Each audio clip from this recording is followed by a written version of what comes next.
Welcome everybody to our painting tutorial. My name is Erin, known as erinbunpaints online. If you're here on Twitch, I'm sure you know that already, or if you're on YouTube watching this playback, I'm sure you know that already. But for anyone brand new, Erin is the name, and painting is the game. That was terrible. I hated that. We'll be painting today. Let's get into what we're doing. I'm teaching you step by step how to paint a painting. This is an original painting I created maybe a couple weeks ago. Live on Twitch, actually. I usually design my paintings on Twitch for anyone who's curious about how I come up with these concepts. But today what I'm doing is I'm repainting it with you this time, step by step. So I'm gonna have my own canvas. I'm gonna fix the brightness in just a second. I see it's kind of blown out. And that way we can all paint the painting together. Now that I've painted it once, I can kind of teach everybody the process and just step by step, nice and slow. And that way, if you'd like to paint along or maybe even just watch along to learn a little bit, you're more than welcome to do either. I always mention, remind, and encourage everybody, if you want to change up the design at all, please feel free. There's no rules here in terms of like, you need to follow the design, you need to use the same colors. Don't worry about that. If you have a different idea in mind, you want to use some different colors, you want to change perspective a bit or orientation of the canvas, feel free to do any and all of that. That's completely fine. But otherwise, if you're curious about the things I'll be using the same supplies I always use. So if you've painted along with me today or previously, you probably know what I'm about to say. But in case you're brand new, here's what I use. I use 5 different paint colors on my lovely paint palette that I use over and over again. No need to make a new paint palette every single time because acrylic paint dries very nicely. But yeah, my 5 paint colors that I use and always use are red, yellow, blue, phthalo blue specifically, and then black and white. Okay, so pretty much the 3 primary colors and then black and white to help with like shading and highlighting and things like that. In terms of brushes, I once again always use the same 3 or less. You might not see me pick up all of these, but they're just good to have just in case, again, something different sparks your interest or maybe use brushes differently than I do. So I use 3 different ones. We have a large flat one there. We have a medium round one, so the round one comes to a tip. And then we have a small little teeny one, also comes to a little tip. So you got lots of different sizes, couple different shapes to work with. But again, whatever you have at home is fine. Maybe you like different sizes, different shapes of brushes. Feel free to use your favorites. Other things I have beside me include a very large cup today. Large cup of paint water to be washing my brushes in. I also have some paper towel beside me to just wipe off my brushes here and there, and it's also good for when your hands get a little dirty because they will get painty. If your hands get painty, you're doing it right. And then otherwise, I always suggest wearing something you don't mind getting paint on. So I'm wearing my Bob Ross shirt. If anything, I like getting paint on it, so that's why I like to wear it when I'm painting. If you're wearing something a little nicer, maybe just throw an apron on top or something to kind of cover up a little bit, just in case. Acrylic paint isn't terrible with staining, but it can stain if you miss a spot or two, so just be careful there. And then I'm using a 16 by 20 canvas. Again, you're more than welcome to use whatever canvas size you like. With this design in particular, I would recommend some sort of rectangular canvas because you can see our mirror is kind of rectangular. We wouldn't want to squish this onto a big square, but any dimension rectangular is totally fine. It can be a little different from my 16 by 20 for sure. And then I guess just as like a heads up, a little bit of information before we begin. This should last about 2 hours. It might go a little over. It's always, depending on the flow of the event, depending on how quickly or slow you want me to go. I'm always looking at chat and trying to go at a good pace. Obviously keep people painting, but slow down here and there if people need a little more time. So roughly 2 hours. And then as I mentioned at the start, I will be posting this tutorial to YouTube. So if you're watching me on Twitch right now, just know that I will have this posted to YouTube hopefully in the next week or so. That's always what I aim for. So if you like watching this back a little later on, just wait for that YouTube upload. You can find me at youtube.com/erinbunpaints. I'm erinbunpaints pretty much everywhere. So whatever your favorite social media is, go find me there. And otherwise, yeah, I'm here to answer questions as well. So being live on Twitch means I can interact with everybody as I paint. So feel free to use that chat function. Again, it's all free. You just need to sign up for a quick account if you'd like to type in chat. Yeah, ask me any questions. If I need to re-explain something or tell you how to mix a color or whatnot, definitely ask me. Happy to help everybody out as much as possible. So yeah, ask away, ask whatever you like. And I think that's all for my intro. So we'll do a little cheers. We always do a little cheers before we begin, and then we will get started with painting. Let's begin. All right, so I've got my blank canvas here. We have the original painting above me, just like digitally on the screen, so you can always see it. Sometimes you might see me bring the original in here just so you can see it a little bit bigger and more like in real life type thing, okay? But this is what we're making here. As usual with these kinds of paintings, the ones that have like a larger object, I like to start by sketching the object. Some people like to use pencil or different mediums to do the sketching with. Chalk is another popular one. What I personally do, I just use a very light paint color, sketch in whatever I want, and then the paint will dry within like 10 to 15 minutes and we can go over top of the paint color if we need to. So that's why I make it nice and light so it's easy to cover. And yeah, that way we can kind of have fun with getting our large mirror kind of correct proportionally, and then we'll do all the nice filling in with color and galaxies and stuff. Okay, so let's start with a medium round brush, or any just medium brush, just something nice to kind of sketch with as if you're literally sketching on an image. So I'm using a medium round, nice and pointed. I'm gonna dip into my water. And I'm gonna start by mixing a nice color. I'm gonna start by mixing a nice light purple. And the reason I'm choosing light purple specifically is because number one, purple's beautiful, but number two, you can see there's a lot of purple in our image, in our original design here. So light purple should be even easier to cover up. If we're using purples and then putting purples on top, very easily cover. So if you'd like to use a light purple color with me, I'm going to mix together red and blue. Show you my palette here as I'm doing it. Just a little amount, we don't need too much. Red and blue. And I'm not being too particular about the shade of purple or whatever. Just mixing about equal amounts. But more importantly, I'm going to lighten it with white. So that's 3 colors I'm mixing. That was red, blue, and white. So you can see I'm turning this darker purple into a very nice light purple, like a lavender color. Again, any light color will do. You could use a light yellow, a light pink, whatever you think. I'm just unintentionally rhyming everywhere today. Yeah, any light color will do ya. I'm just using a purple to keep with the theme of the painting.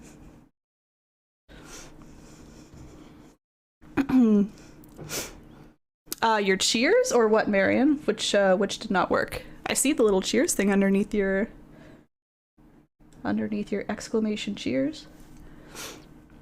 All right, so let's sketch this together. If you want to just kind of go at your own pace of sketching, feel free, but I always like to try my best to walk everyone through here. So let's start about 1/4 of the way down the canvas. So if you have a different size canvas than me, just go about 1/4 of the way down on that right-hand side. I'm going to start by doing a little bit of a curve upwards. And then I'm going to start to do more of like a level curve all the way across. And again, you can be nice and messy with this. Don't worry about making everything perfect the first time around. You can see I'm going to go over top a few times, kind of sketching it out.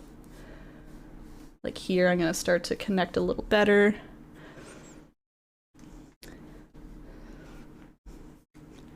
So kind of like a quick curve up, and then we're doing a nice kind of even horizontal curve going all the way across, almost all the way across, not quite all the way, but almost.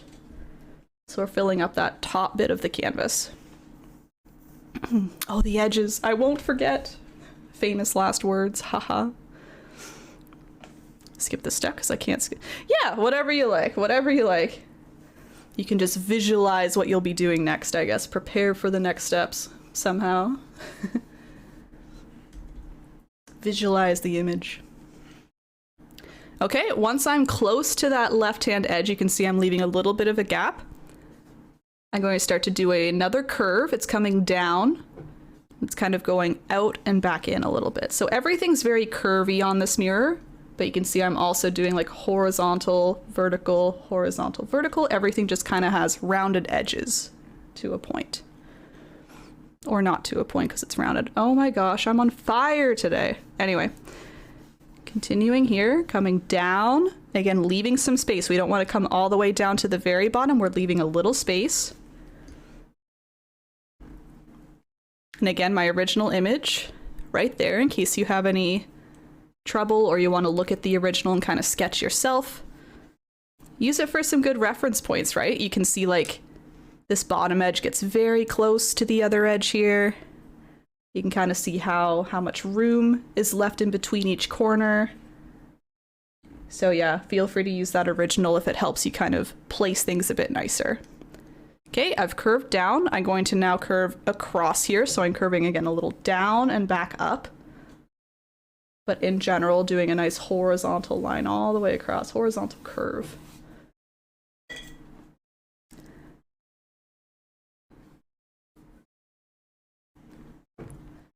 Almost to the other side again, not quite all the way, almost to the other side.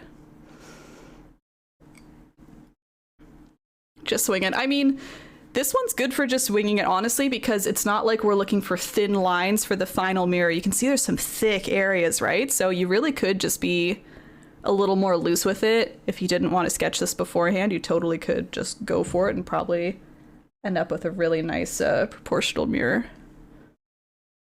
Okay, I'll point out this bottom curve here. If you want to look at the original image, you can kind of see it starts a little higher than it ends. So you're kind of curving across and kind of coming down as well without coming back up at the end. You're kind of ending a little lower, right? So note that you're kind of going a little lower on the canvas at the end of that curve.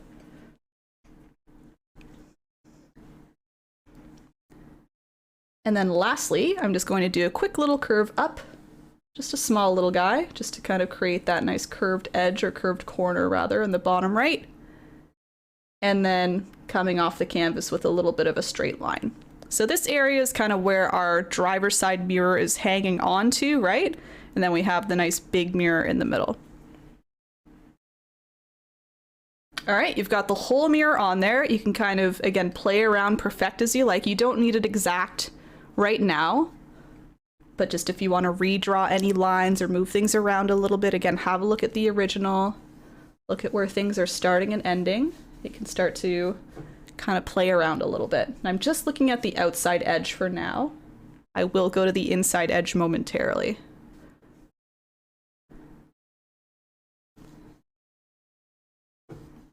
And again, the corners here, you can see they're all curved. There's nothing that really comes to a big sharp edge. It's always kind of curvy. So make sure you're curving everything, right?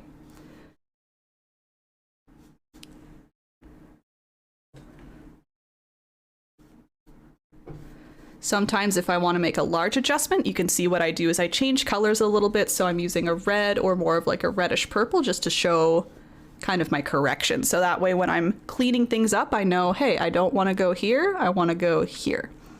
So feel free to switch colors or make your color a little darker if you're finding your sketches are all kind of getting a little cluttered and you're kind of losing, you know, where you need to go. Just change colors or make it a little darker to help with that.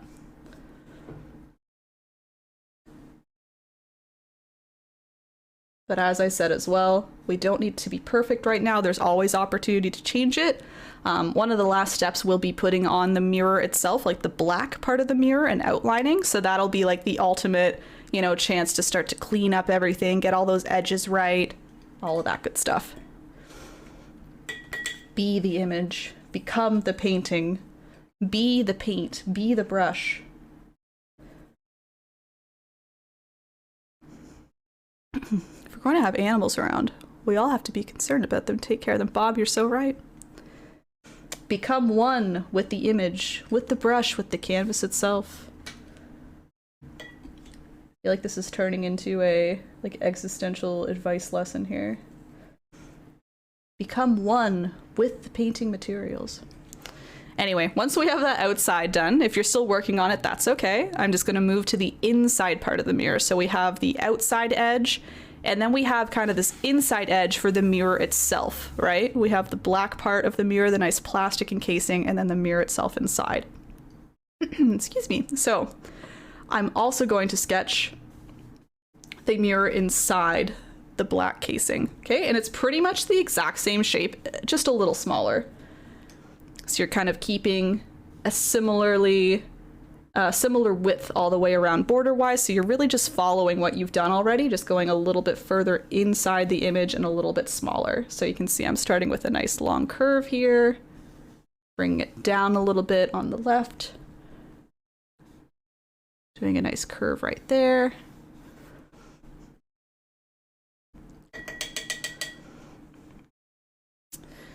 Going to do the nice curve coming across, again coming down a little bit.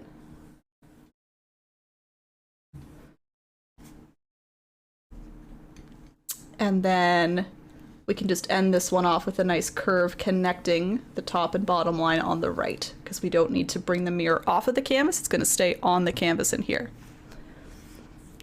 All right, so something I'll point out with my image right here that I need to kind of fix is I need to make the right-hand side a little taller than the left.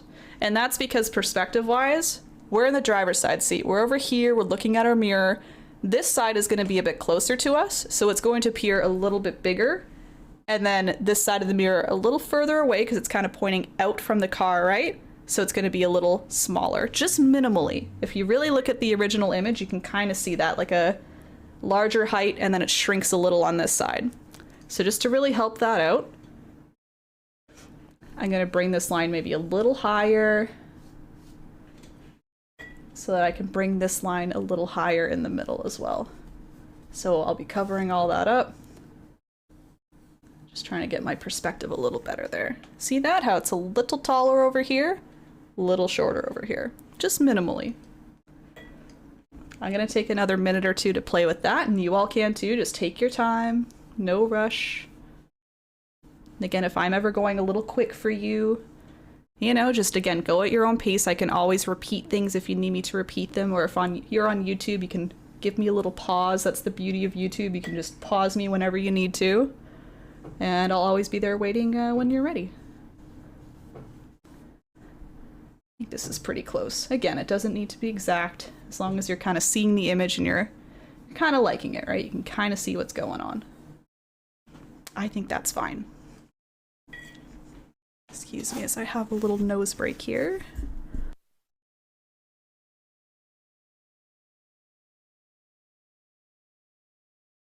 Of painting supplies, pleb? Let me see here. That should do it there.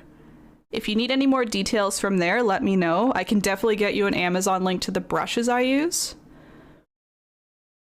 And I would say all of that is pretty affordable, pretty attainable. You definitely don't need the same brand. You don't need Start Academic Acrylic, but it's a pretty value-friendly brand. The one thing is it comes in 2-liter jugs, so it's kind of a commitment, but if you know you're gonna paint for a while, might as well. It's like 18 bucks for the 2 liters versus sometimes it's like 18 bucks for a tube. So 18 might be a little exaggerating, but yeah. Oh yeah. My canvas is looking fantastic. There's nothing on it. Love that for me. You're on a roll, Brittany. You're on a roll. Sounds good, pleb. Yeah. And I'm sure even if you want to get more opinions too, feel free to, there's like an art resources section in my Discord. Just if you're not vibing with the ones I recommend, that's totally fine. I'm sure there's lots of other options that people can give you as well. Okay. So we've got our nice sketch on. Again, not perfect, but that's okay. We can clean it all up later. What we're going to do now is we're going to focus on kind of the background of the image, so anything surrounding our lovely mirror. And the idea, or at least what I was trying to kind of communicate and show in this painting, was the background kind of zooming away, right? Because we can't really see in focus what's around the mirror because our car is just zooming down the road. So we're going to start off with just some like streaky, blendy purples and pinks in the background. We'll put in some dark gray for the road that's just zooming by us, right? And then we'll get more detailed in the mirror itself where things are a little more stable and less zoomy. So we'll work only on the background first, and then we'll move to the mirror itself. Okay, so I'd whip out a nice large brush at this point. I'm using a large flat brush, as you can see. And I'm just going to start at the top and work my way down. So I'm going to start with a nice kind of deep purple. I'll change it into maybe a lighter purple, maybe throw some pinks in there, and then we'll blend down into the nice dark gray after that. Okay, so first color is purple. We already learned how to mix it, but just in case you forgot, we're just mixing together red and blue. I guess the one difference is, one difference is we're not mixing any white in this time because we want it to be a nice deep dark purple. This is going to look pretty dark. You might be a little shocked if you're mixing this for the first time. It'll look very, very dark, but that's right. That's what we want. If you're looking to lighten up, maybe you want to change up the color already, you can just add white and you'll see it become a lighter purple. But for now, it's going to look very deep and dark. The paint Erin uses dries much faster than a lot of acrylics I have. There you go. And honestly, I would agree based on when people are painting along and I say my paint is totally dry, and then half the people are like, actually mine is not. So it might be the thinness of my paint, honestly, now that I think about it, because my paint's pretty thin, but I like it. So that's the thing. You kind of just, you learn to know what paints you enjoy. Maybe you want a thicker paint, more pigmented. I've kind of just learned to use this, and now I can't use other things. I'm always using the Academic Acrylic. So what I'm doing is I'm just, you can see, applying that on the top, just going left and right with my brush, doing some nice smooth strokes, trying to stay outside of my sketch here. You can of course overlap a little if you want to. If there's a little brush stroke that kind of goes in a little bit, don't worry about it. You're just trying to keep the sketch intact just so you can see where you're going, right? It's more so for you to help kind of navigate the design. So just left and right, back and forth. We were reminded of our edges, so I'll remind you as well. Don't forget to paint your edges to clean up the whole painting. It's a practice that I preach, but not that I practice a lot. I just always forget. So I'm here to remind you to paint your lovely edges. So I'm just kind of tapping the purple along the top, along the sides. That way it looks like the painting kind of continues on all edges. Oh, there you go. See, Brittany likes the 2-liter Academic Acrylic. I hope we can still get it, because, correct me if I'm wrong, but like Curry's almost doesn't exist anymore in Ontario. For those out of the loop, Curry's art store is where I bought all these lovely 2-liter acrylic paints from, and they're shutting down all the Curry stores. I think there's like 2 or 3 locations left, or you can order online, I guess. But anyway, that's kind of sad. Let's buy all and be sad. All of it and then be sad? Wait, what? You should be happy because you'll be painting. Oh, the volcano's growing so much. I'm very excited for its growth. For those who don't know what the volcano is, that's what we named our paint palette here. You can see how it's becoming a volcano. It's not quite yet, but it will be after maybe a year or 2 more of use, of all the paint drying on top and stacking up. Thank you. I agree. It's growing very nicely. Okay, I'm not going too much further down here. I want to leave some room for our lighter colors and our kind of pinks as well. So just bringing it maybe, you can see maybe a quarter of the way down. I'm almost stopping right where we started here, right? With the dark purple.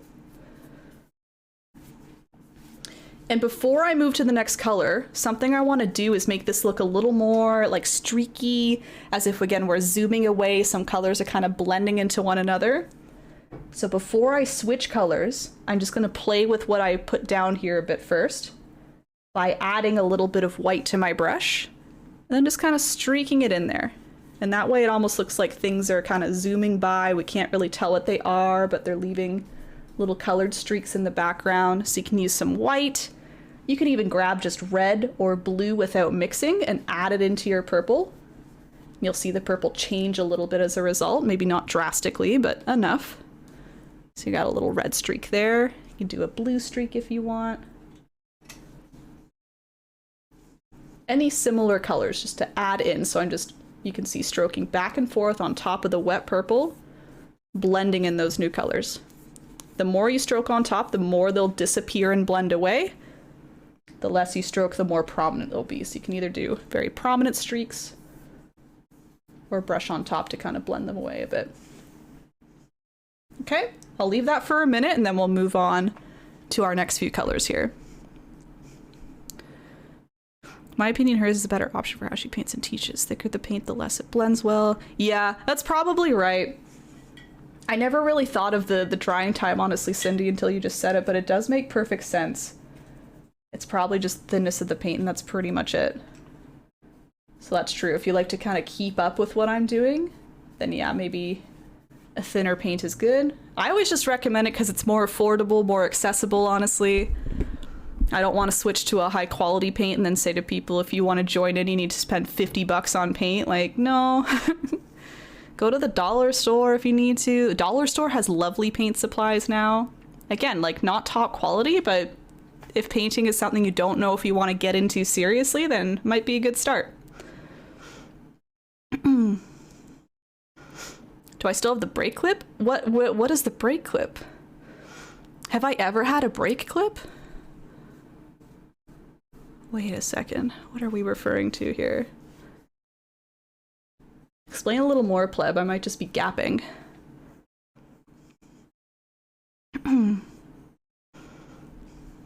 Smashing the old plate? Smashing? What's that? The brake clip. Smashing the old plate. What am I missing? I don't know. I don't know either. By break, you mean like a BRB screen type thing? The old volcano plate. I've got it if that's what you're saying. Oh, the brake clip? Oh, the clip of the brake. Like you're braking. I see. I thought you meant like break time, like we're having a pause, a break. I was like, I never had a brake clip. I'm so sorry. Yes, he's still back there. We also have the clip. It might be if we type volcano. Nah. Hey, there it is. I got it. There you go. The brake clip. I found no matter the brand, yellow is transparent. That as well. That as well. That's why it's kind of like, why bother switching up if the yellow's always bad, you know? I'll talk more about the yellow later, but you're so right, Cindy. Because I have tried other yellows and they're all not great. Okay, if you're good with your dark purple, I'm going to move us down a little bit. Very easy. All I'm going to do is use the exact same brush. You don't need to wash it off. I'm just going to grab a little white, mix it into our dark purple, and you can see it lightens it up. And I'm going to use this new kind of lighter purple, I guess similar to what we were just sketching with there. Going to use this lighter purple to continue our background down. So here I go. Just same thing, kind of stroking back and forth, trying to stay outside of my lines. But again, if you have a little overlap, don't worry about it. That'll all be cleaned up later. And I'll bring this down, how far down? Maybe to about halfway, maybe a little more, a little less. Just trying to leave some room for at least one more color change. So I'm going about halfway down the canvas, get those edges.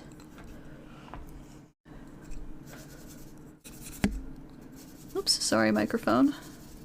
Smacked you with some paint there. Oh, and we don't need to do the other side because this is all going to be black in here, right? This is all the little piece that's holding our mirror. So we don't need to do the other side quite yet.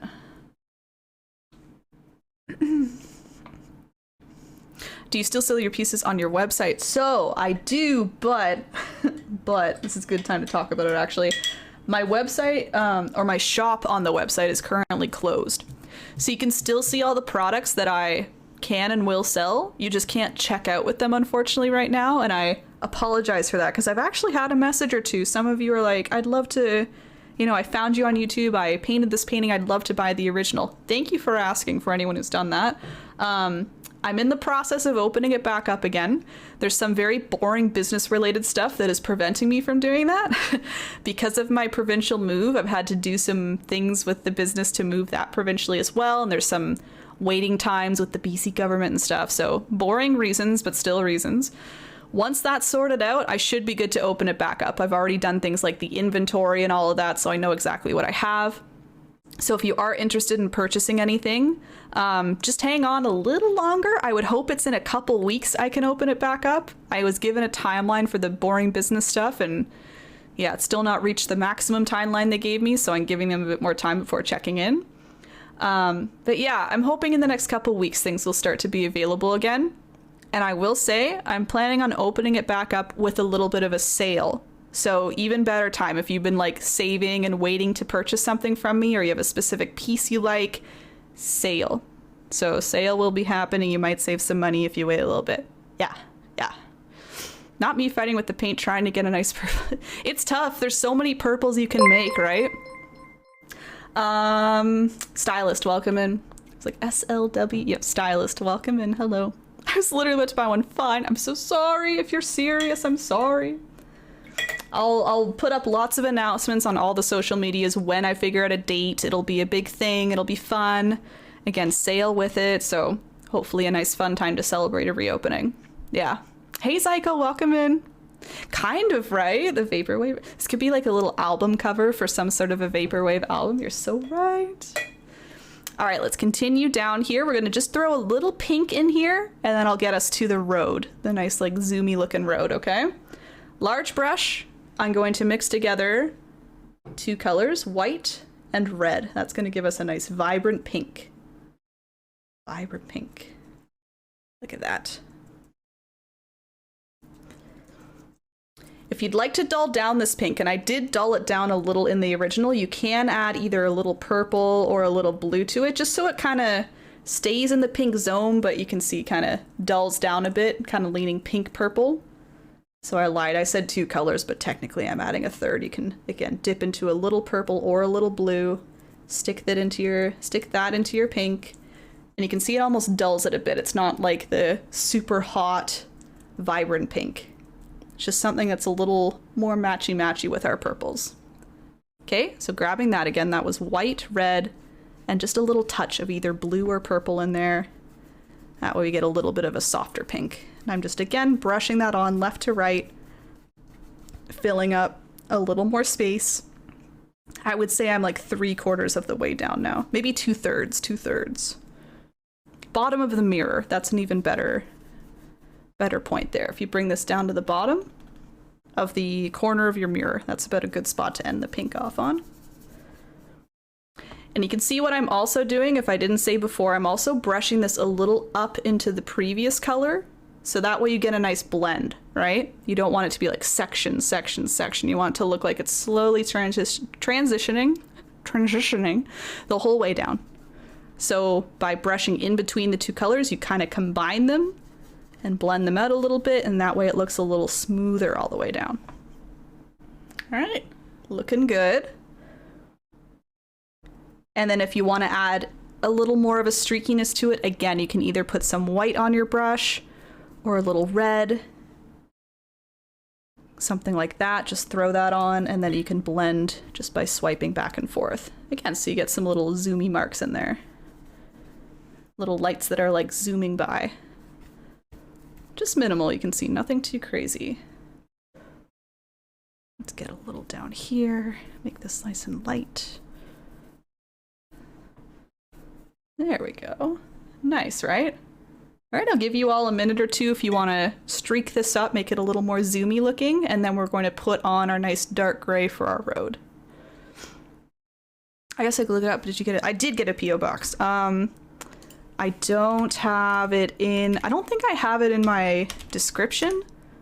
Yeah, I got it there. You can copy paste that, and that's the PO. Waits patiently. I'm trying. The thing is, Erin has great skill on blending colors quick to the exact shade she wants. I can blend forever until I get what I want. It's true.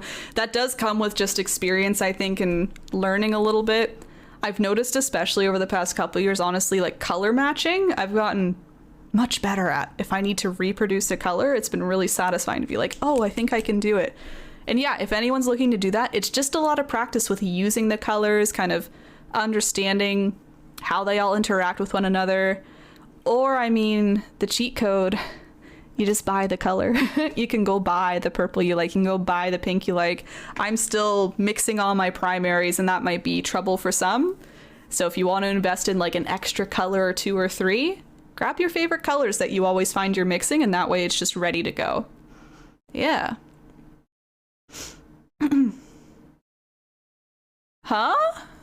Sorry, Erin, are you still with you know why you know what I'm talking about? I was not sure if you're still on there too. You can say it, Charlene. I honestly don't know what you're talking about, so feel free to clarify. Dude, Grok, if you can mix brown, you're actually golden, because brown is very tough to mix.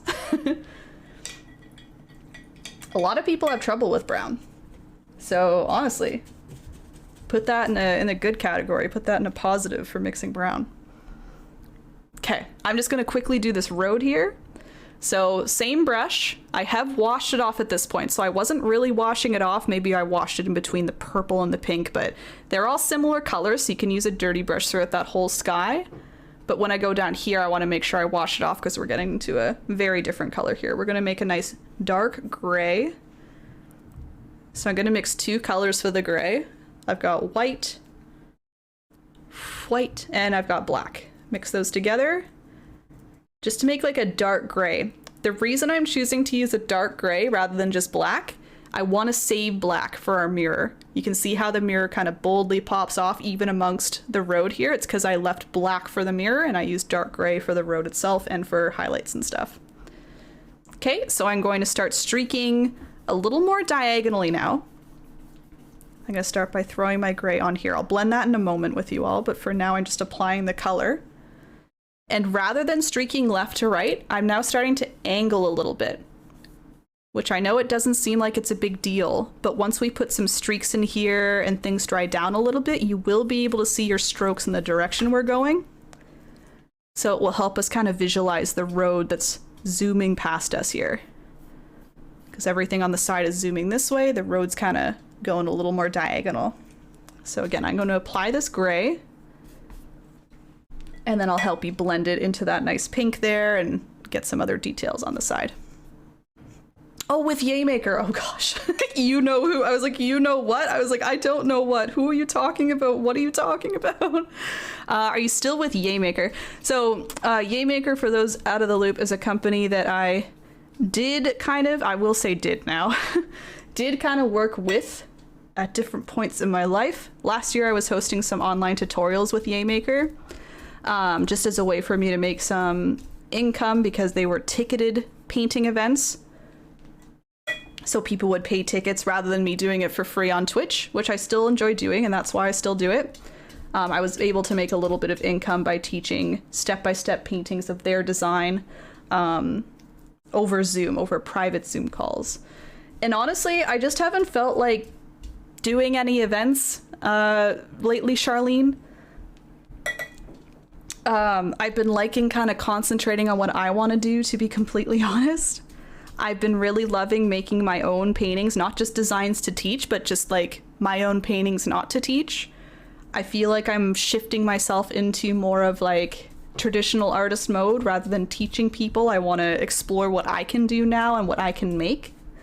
And that's really all there is to it. I just feel like I don't want to dedicate the time anymore.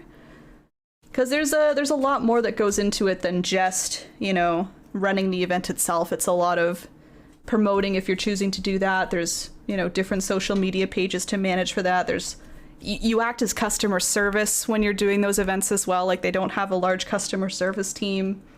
You're doing a lot of running your own stuff. So I decided to drop that from my list of things to do and worry about, and I'm just concentrating on what I want to do, and it's been nice. So yeah, I'll for sure let you and others know if I choose to ever post events there again. But for now, I'm just kind of letting it rest. My page is still up, my little profile is still up. You can still purchase recorded events on that page if you'd like. If you'd like to see some past Yaymaker events I've done, I do have some recorded events that I edited and uploaded to their site. But I don't foresee doing any live ones anytime soon. Okay. So I gotta work a little quick here with blending, so I'm just gonna switch back to teaching here. I've added my gray. I didn't go all the way to the corner simply because I have one little thing to do extra in the corner, so I'm just not worried about it. If you went all the way to the corner, that's fine. Otherwise, the only thing that's mandatory is just going all the way below on the bottom of the mirror and then close to that corner. I want to blend though. I want to blend this so we get a little bit of a soft edge, even though the road and the sky is like going to be a hard edge in real life. I just want to make it look a little more blendy so it looks like it's kind of zooming by. So to blend with this dark color and this nice bright light color, I just washed off my brush. So I'm using a clean brush. It picked up a little paint when I wiped it there. And I'm just going to use a clean brush now to wipe in between. So if I went and tried to blend this right when I was laying down the gray probably would have just gone on top of the pink. It would have kind of taken over. It would have been a little messier. But because I washed off my brush, what's happening is my brush is now just picking up a little bit of the gray from the canvas and a little bit of the pink, mixing them together, creating this kind of, you know, not the nicest color. It's like it's a pink gray, but at least it's softening up the area. Okay, and if you want to, you can add a little more of your colors. If you need to add more gray or more pink, go ahead. But the key to blending that area is just using a clean brush. That's all it is. Just don't want to go in there with like a lot of gray paint on your brush. because that's when it's going to just take right over. And yeah, even if the gray kind of took over a little, easy fix, just grab a little extra pink, start to swipe that in, you know, play around until you like what you see. Nom time. Oh, see you, Pleb. Enjoy the noms. Pizza, perhaps. Okay, and then one other thing I want to do to this gray while it's still a little bit wet is, well, two things. You can streak it up a little bit, just like we were doing to the sky. So if you want to use a little bit of like some lighter grays, you know, use some white, mix into your gray, create a light gray. And you could do a little bit of streakiness, you know, just to make it look like things are zooming by on the road. You're seeing some little highlights or shadows zooming by. But more importantly, I really want to show kind of the white dotted line kind of zooming by. I don't know if you can see it in my original. It's like right at the corner here, you can see a white streak coming down. So to make that, I'm just taking a little white. I'm going to wipe some off. A little white on my brush. It's the same as all the other steps. We're just using a little more white now. I'm just creating a solid line. No point trying to create little dashes because they're all zooming together, right? So I wiped a little white on there. And then I'm just kind of blending into the gray around it. So trying to keep a little bit of a thinner streak, I guess. But that way it looks like the line is just zooming by, and it's going to be nice and close to our side because we're driving, well, it depends on what side you're driving on, but I drive on the right side of the road. I'm on the left-hand side of the car, so the line's going to be nice and close to me on this side, right? So yeah, doesn't need to be exactly where I put it, just anywhere kind of on the right side of the canvas. I'm adding more white to make it a little brighter. That's the fun thing, just keep playing around, right? If it's too bright, you can go back in with your gray, stick it on top, darken it up. If you want it lighter, just add a little more white in there. Yeah, you can really play around with this while it's still wet, or just keep adding fresh paint to keep it wet. Pretty good, right? And if your line does, you can continue it like into this little section here. I think in my original, it kind of angled that way.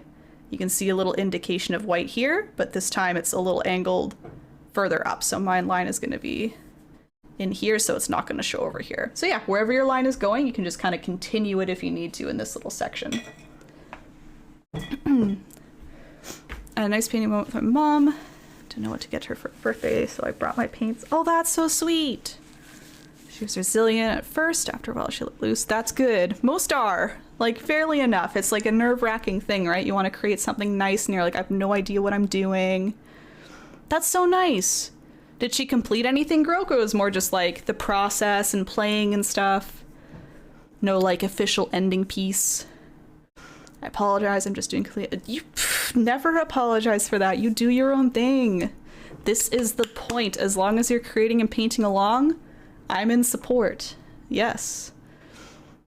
Yeah, that's true, Brittany. Like, you took a big break from painting too, so maybe you're just kind of like, hey, maybe I just want to have some fun with the paint and not stress about what the heck I'm making, you know? And if anyone ever feels that way, there's a great benefit to just enjoying the process, you know? Maybe not having an end result, literally just blending some colors and then adding some little squiggly lines and dotting along, like, just the process of literally taking the brush and moving it around can be so, so lovely. Can do wonders for helping you relax, helping you kind of disconnect a bit. So if you ever feel like doing that, just go for it. We don't need an end result. I'm gonna add even a little more white here. I want it nice and highlighted. There we go. Again, soft but bright. Cute. Okay, and I have one more thing to do in this background area. I just need to do what's kind of like an indication of the side of the car. I'll teach you that in a minute or so, but just letting you know, I'll fix up this corner next, and then we can have fun in the middle of our mirror here. I sure do your scrape paint. That's a good one. Yeah, the scrape painting and said she can't do anything. Yeah, just paint and have fun. Yes. There you go. Oh my gosh, I'm so happy. Yes. And the abstract painting is a really good choice for that one, because truly, like, I had trouble teaching it because it was like, obviously you have a little bit of a goal with abstract, but also not. It's really just fun. For those out of the loop, I did an abstract painting tutorial maybe like 2 years ago now, and it was a lot of just like scraping on color. I used some palette knives or spatulas or whatever I found around the house at the time and was just kind of scraping paint on just in horizontal, vertical strokes. Really relaxing, very relaxing. That's on YouTube in case anyone wants to see it. Just doing the entire background at once. Oh, there you go. Yeah, that would honestly work. That would honestly work, just kind of doing everything. The only reason I'm doing it separate, I'll explain it while I do it, but it'll be blending reasons because I want it to stay fresher in here. But in theory, you could like just all the way across purple, pink, the road, and then clean up wherever you need to, you know? So yeah, good call. Sorry, the focus went there for a sec. Oh, hello? Focus on the paint, focus on my hand, focus on the painting. That's weird. Ah. It's been good this whole time. There it goes. All right, we good.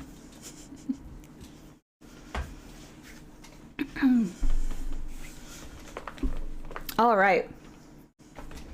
So again, let's fix up that last little corner and then we'll go into the mirror itself and clean that all up. So as I explained, the corner here, if you look in my original above me, right around up here, there's just a small little like diagonal line that's a little darker. There's a little texture on it. What I was trying to do there was show the inside of the car as if our window is rolled down and you have that kind of piece of the door, right? Where the window is slid into. So just a little indicator so you can kind of see the mirrors like attaching to something. You see a little bit more of the car perspective. So you can keep using the large brush if you want. If you want to switch down to a medium brush just to be a little more detailed, you can. I'm gonna go back to my palette here. And I'm making yet another dark gray. Let me just get the original here, I can really see. Yet another dark gray, trying to make it even darker than before. So using tons of black with just a little bit of white this time. Just like the tiniest dollops that you get a little bit of a change from black to dark gray. It's gonna look very similar, but it'll be a little bit different. So lots of black with a little bit of white. I've got it on my large brush. I'm just gonna do a nice diagonal swipe, going from kind of just above the bottom right corner and then down to the left of the bottom right corner. So just kind of sticking in that area.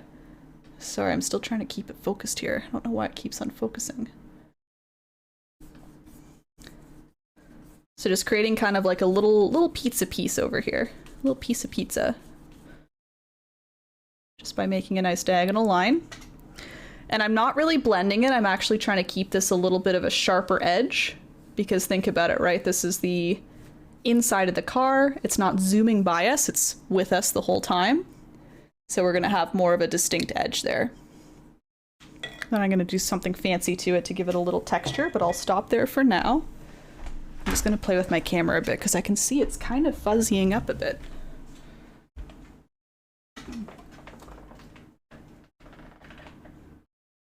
Focus, please. I bet it's trying to focus on the back of my head, so I'll try and shift over to the left a bit. Make it so I'm out of frame. All right, that seems to be stable. Okay. All right, and then just to add a little extra to this piece here, rather than just making it a big dark pizza slice, I'm going to add a little texture. So again, in the reference photo I was using, in the car, I guess it was kind of like a black, I don't know what the material would be, like a faux leather type thing. So there's like some black texture almost down here. So to create that texture, I've switched brushes. I'm using my medium round brush now, so a little smaller. I'm grabbing a little bit of, let's call it like a lighter gray. So I'm just mixing a little more white into my previous gray, getting it a little bit lighter. So a little lighter than the road color. Something like right in the middle, a nice medium gray. I'm gonna leave a little bit of the dark gray on the very edge there, so that nice clean edge I'm going to leave alone. But I'm gonna go a little further in, and I'm gonna start dotting my brush like this. So I'm just tapping my brush, and the light gray is being distributed onto the dark gray, It's also blending a little bit because that dark gray is still a little bit wet, and that's perfect. That's exactly what I want. I want it to kind of mix all together. I'm just trying my best to create a little bit of texture there. And just kind of bring it all the way down. Maybe keeping it like a little lighter, a little brighter, right where I started. And then allowing it to mix with the dark gray and get darker on the way down. So again, that's my very, very minimal attempt at creating a little bit of texture to show kind of that window, the part where the window goes into the, into the door. Oh my gosh, my words. And then the inside here where it's a little more textured material. So yeah, something very small to do to kind of showcase the edge of the door or the hidden window area. Why is the road so much harder in the background? Like this part? You're not liking it? Is it just like containing the gray or switching to the more diagonal line? Or are you already maybe in here? This part is a little scary in here with the road, if that's what you're talking about. Because it's just a little cleaner. I'm about to blow up the road. I mean, you could just make this like we're flying in a car through a galaxy. There doesn't need to be a road. This whole painting is so like, you know, ethereal and out there already, right? Like my road eventually will have no end to it. It's just kind of a bridge to nowhere. Like what are we bridging across of, you know? So if you want to just ditch the road, blow it up, yeah. Yeah, demolition, under construction. Road work ahead, you know?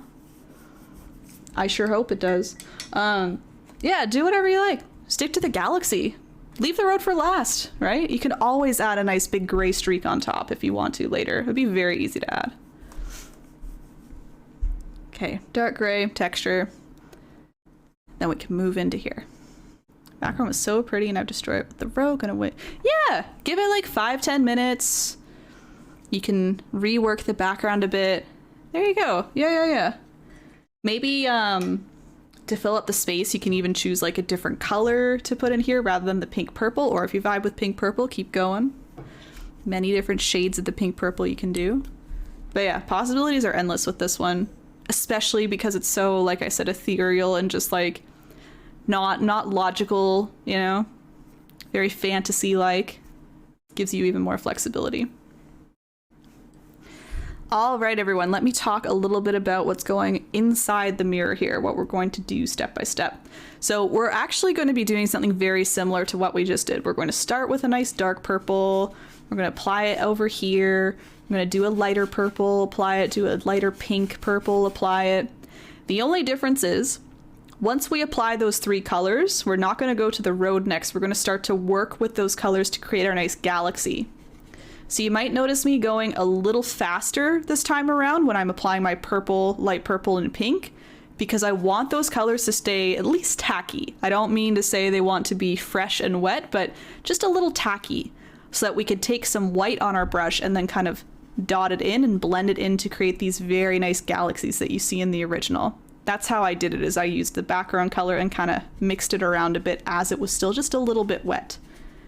And then once it's dry, we can go in again with some white, get some brighter areas going, add some different colors if we want to, get a little crazier with it. Okay, so yeah, just as a heads up, we might go a little faster here. But the good news is it's like the same thing we just did, so hopefully you've learned and you can go just a tiny bit faster with me. Okay, so I'm bringing out my large flat brush again. I'm just giving it a little bit of a wash. Mixing up our dark purple again. And yeah, if you have any extras of these colors laying on your palette, feel free to just re-dip back into them. But I'm just remixing a nice dark purple, so that was red and blue mixed together. Excuse me. Red and blue for a purple. And this time, again, I'm going inside the mirror, so I'm going on that inside edge, kind of leaving a gap all the way around if possible.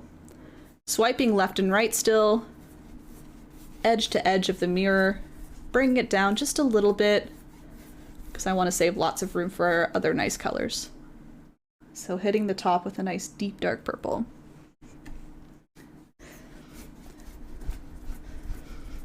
If you'd like to streak up the sky, you can, but I won't be doing that purposefully anymore because the streaky parts were meant for like the zoomy background, right? It's a way to kind of make it look like we're zooming away. This is all going to be very stable and not zoomy, so we're not as worried about the streaks this time. We'll do other things to add some cool blends to the sky, just not back and forth streaks this time. That's looking a little blue, so I'm gonna add a little red right in there and mix it in. Quick tip, that wasn't a step, just a quick tip. If you ever want to change your color on your canvas, you can add more color to it and kind of blend it in. So I was just muttering to myself that I thought my purple was a little too blue toned. It was a little too dark and blue. So I just added a big chunk of red to my brush, wiped it on top. It'll look scary at the start, but if you blend it in and mix it in with the color below it, it'll turn into a new purple rather than having a nice big red streak in there. It's gonna all blend together, make a nice purple. That's a little better there. Yeah.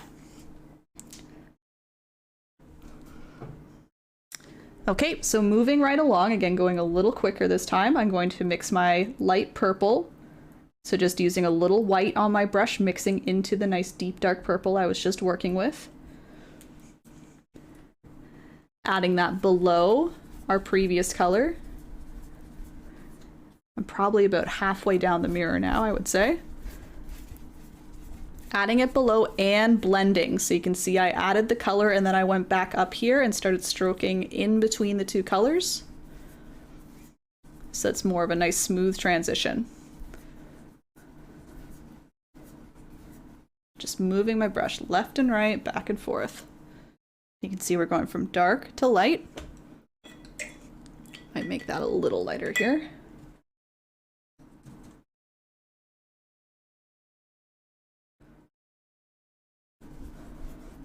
There we go.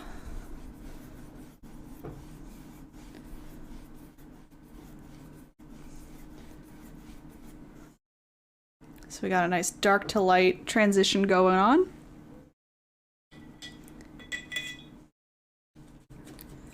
And then last but not least, I'm just going to zoom right along to our third color, which again is the same as the one we were just using in the background. It's a nice like pink with a little bit of purple in there. So I'm doing some red and white mixed together to start my nice bright pink.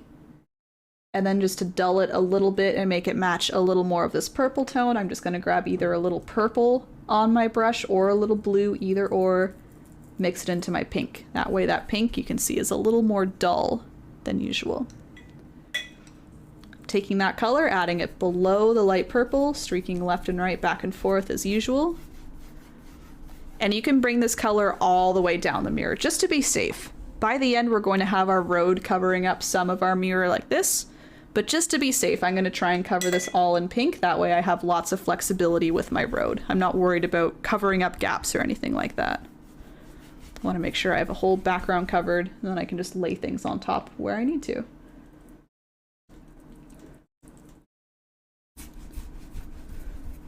And again, trying to stay in the lines, but getting a little messy as well. That's fine. Black will cover that all up very easily.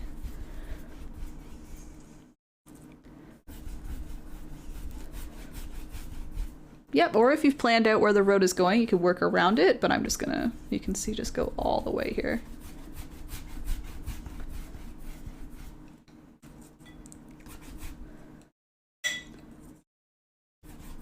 I will blend, don't worry. I'm working my way back up in a second. For blending, you can see I like to apply the color first. That way I kind of have the color like dealt with almost, you know? I can have a nice clean pink purple, and then I can use my brush after I've gotten rid of a lot of the paint, or you can just wipe it off, of course. Use my brush with less paint on it to blend the two together. So once again, wiping in between the purple and this new pink color. Softening it all up. Very nice. Look at that. Look at that. Yep, trust the process. Always a key tip. We can't judge it till we're all finished.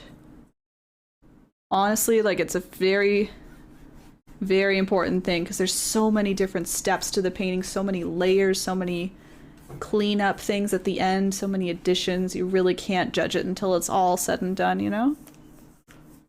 Can you hear it? I'll move my microphone closer. Hopefully you can hear it. The soothing painting ASMR sounds.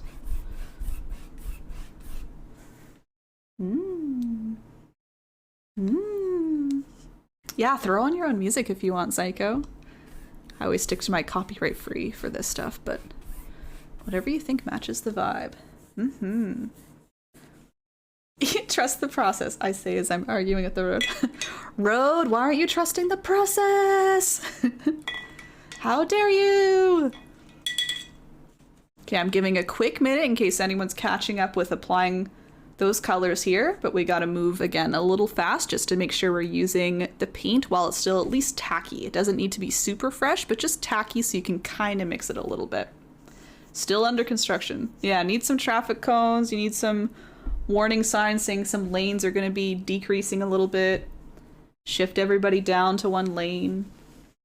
Get the steam rollers out. That would actually be really cute, Brittany, if you did that. Just added like indication of a road and a little traffic cone, like road ends here. Nyla, hey, thank you so much. My favorite colors. I'm in a very pink purple mood lately, as we have been able to tell with my recent paintings. Look at this one that I made. The ultimate pink purple vibe. Oh, more peachy, but yeah. Pink and purple till I die, honestly. I don't think I'll ever find a better color combo. All the nice cool ones all together. So nice. Looking like Rainbow Road. That would be so fun to paint. Wait a second. Wait a second. I want to paint a Mario Kart Rainbow Road. Wait. Oh. Do do do do do do do do do do. Do do do do do do do do do do do do do do. Whoa, whoa, whoa, whoa, whoa, whoa. Anyway. So let's move on to that next step. So as I said, we got to move just a little quickly to make sure we're not going on a dry surface here. So if you see things that are a little glossy and wet, that's perfect. I'm switching brushes. You can see I'm switching to my medium round brush now, and you can see, hopefully you can see, there's a little white on there. Just a little. Just kind of did a little tap of white. And I'm going to take that white and I'm going to start tapping it onto my semi-wet background here.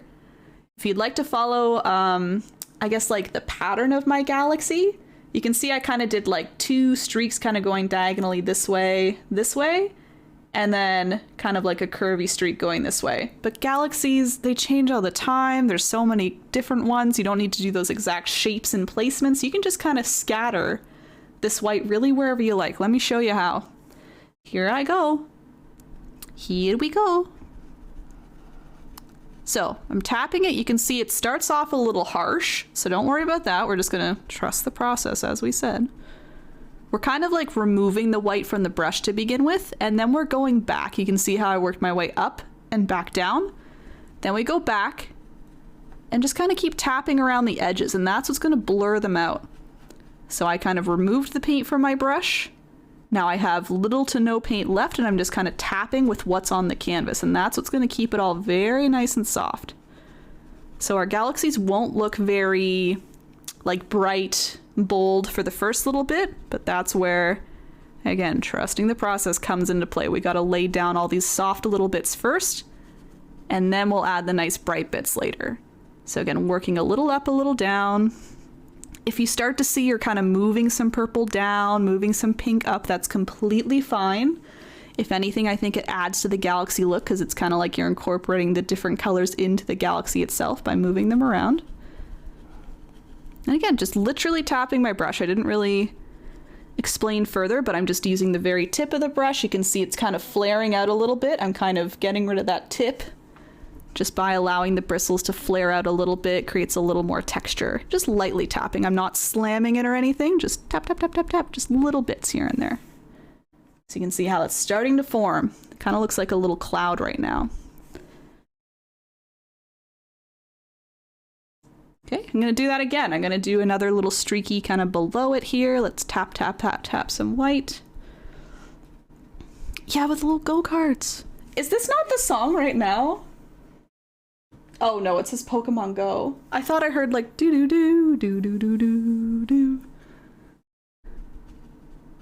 Yeah, that little do do do do is like total ripoff from Mario Kart for sure. Do do do do do do do do do do do. So yes, here I go again. You can see it starts off a little bright. I'm gonna keep tapping and you can see it kind of lightens up a little bit, softens up a little bit. And again, it's kind of nice to keep some of those lighter bits. Those will add a little later. So if you have a little bit of white paint kind of hanging around and not blending in, I wouldn't worry about it. I would keep it there. I'm more so concentrating on the edges here. So kind of leaving the middle alone, just tapping around the edges. Starting to form. Along with tapping, I almost did it there, but I'll do it more distinctly. You can also start to do some little round brush strokes. I'm just going tight little circles, allowing the tips of the bristles to just kind of graze across. It kind of softens things a bit more. So if you're not liking the more stipply texture that the tapping does, this will kind of soften and kind of cloud up the area even more. So just very lightly, again, kind of moving the paint around rather than adding paint. So I do a little mix of both. That way you get some more textured areas and then softer areas as well. Cool, right? I'm gonna do one more. So again, I'm trying to keep to my original design here, but if you want to put your galaxies elsewhere, make them go different directions, feel free. I just always try and match what I did before. So there's my little bit of white, tapping it on. You can even wipe off your brush if you need to, if you can't seem to get rid of all the white and it keeps just tapping on really real bright and real bold. Just wipe off your brush instead. Use a semi-clean brush and start blending away again. Just realized my brush must have slipped and I have a weird piece. Oh, whoops, a weird piece coming out of the road. It's just a shortcut. It's just a shortcut in your rainbow road. Don't tell the others, you know? Keep the shortcut to yourself. Use the shortcut and then they're like, how'd you get so far? You're like, I'm just good, sorry. Wah, wah, wah, wah, wah. Erin, help, the construction crew's drunk.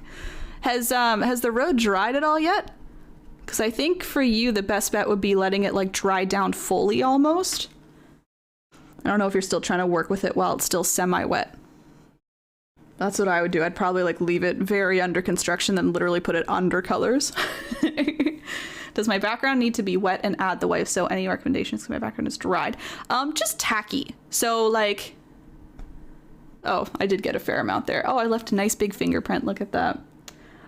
So yeah, it doesn't need to be like fresh wet, as long as it's a little tacky, as long as, Brittany, when you add the white, it's kind of blending in. Because you can see I still have white kind of hanging around and not blending in. It's a little bit in between.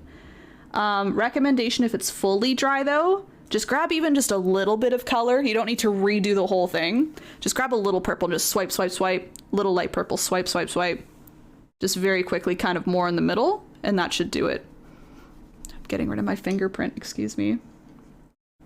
Because you've got your base down, so you're not worried about like covering the entire thing in a nice thick layer anymore. You just need to add a little bit. I'm hesitant to say water as well, because I think water sometimes like dilutes the paint and literally sometimes leaves almost holes. You know, it waters it down too much, then you see the canvas through it. So personally, I would avoid water, but you could try just a touch of water as well. Either or. All right, so I've got a very cloudy looking galaxy now. You can see very, very soft. What I'm going to do now is I'm going to do the same thing again. The only difference being I want to leave behind a little more white this time. And that should kind of naturally happen just because now more time has passed and our paint is even drier. So again, it might still be a little tacky, but it's more dry than before. So that means we're going to have less blending occurring. If the purple's not wet enough to blend, it's going to kind of stay sticky and our white is going to stay a little more prominent. But I'm pretty much doing the same process. So you can see I'm tapping on some white. I'm trying to stick more to the middle of where my galaxies were. So just kind of following my little lines and routes that I gave my galaxies. And then either when you get rid of the paint or when you wipe it off, you do the same thing. Just kind of tap along those edges a bit, blur out the edges a little more. But again, it might not blend quite as much, and that's what we want. We want it to stay a little brighter this time. The other thing I'm also trying to do is I'm trying to avoid having like a consistent line all the way. I don't want this to be like, you know, a thick white line going all the way across. So what I start to do at this second stage here, I might start to thicken up some areas. So I'll add maybe a little extra white kind of right in the middle here, kind of bulk up literally the middle of this galaxy section here. That way we're getting like thinner, thicker, thinner, just brightening up some areas and then keeping other areas a little thinner or even like non-existent. You can kind of rub them away, you can blend them away, have some little breaks in your galaxies, you know? It doesn't need to be consistent all the way through. But yeah, otherwise tapping, doing my little round brush strokes, all of that helps here. See how that's looking a little better than before now. Hey Truman, welcome in. I don't know what's going on. Oh, okay, let me add some paint. Yeah. Oh, you're fine, Brittany. Again, as long as you're having fun. Yes, I'm using the medium round brush for this one. But honestly, like, not using the round brush for the tip. It's more just for the size, I guess. And the tip is kind of flaring out, so all the bristles are kind of separating there. Truman, how's it going? Same thing, grabbing white, just moving to my next little galaxy here. Lightly tapping on just a little bit of white. If you ever feel like you're adding too much, just tap your brush off on a paper towel, go again. Because we don't want it blobbing off, we just want it kind of stippling off, right? And this one maybe I'll brighten up like the start of the galaxy a bit extra.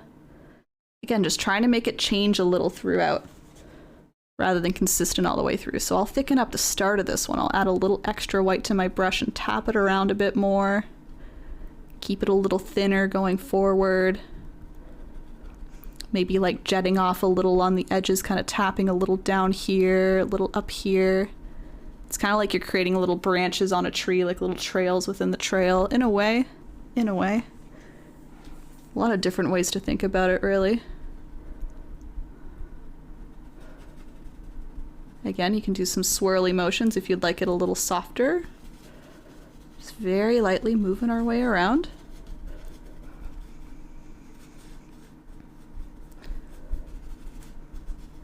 Ooh, so this is almost like combining into a big area. Totally fine, totally fine.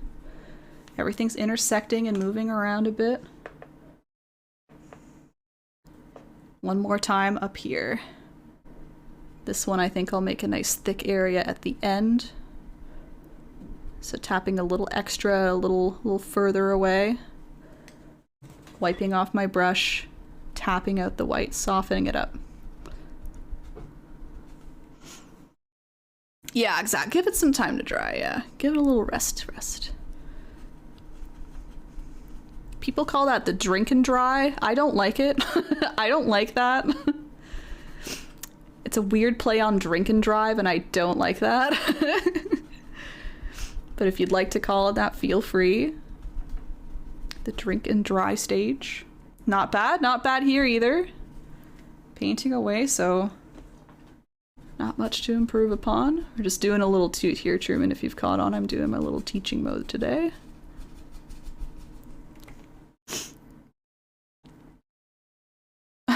There's Donatello, I manifested. Right, we were talking about the Ninja Turtles earlier, Truman. So you've come on in with a little reminder of what we were talking about last. I think I just want to blur out. So an easy way to add just a little bit more color, a little more like softness is just, again, you can see I'm using a brush with no paint now, and I'm just super lightly doing my little circular motions. It's almost creating like a cloudy look. So if I want to expand any areas just a little more or make my galaxies like a little wider, I just like to do this with no extra paint on the brush. This is just paint that it might be picking up or has picked up previously. Doing some circular motions around, it kind of softens it all up.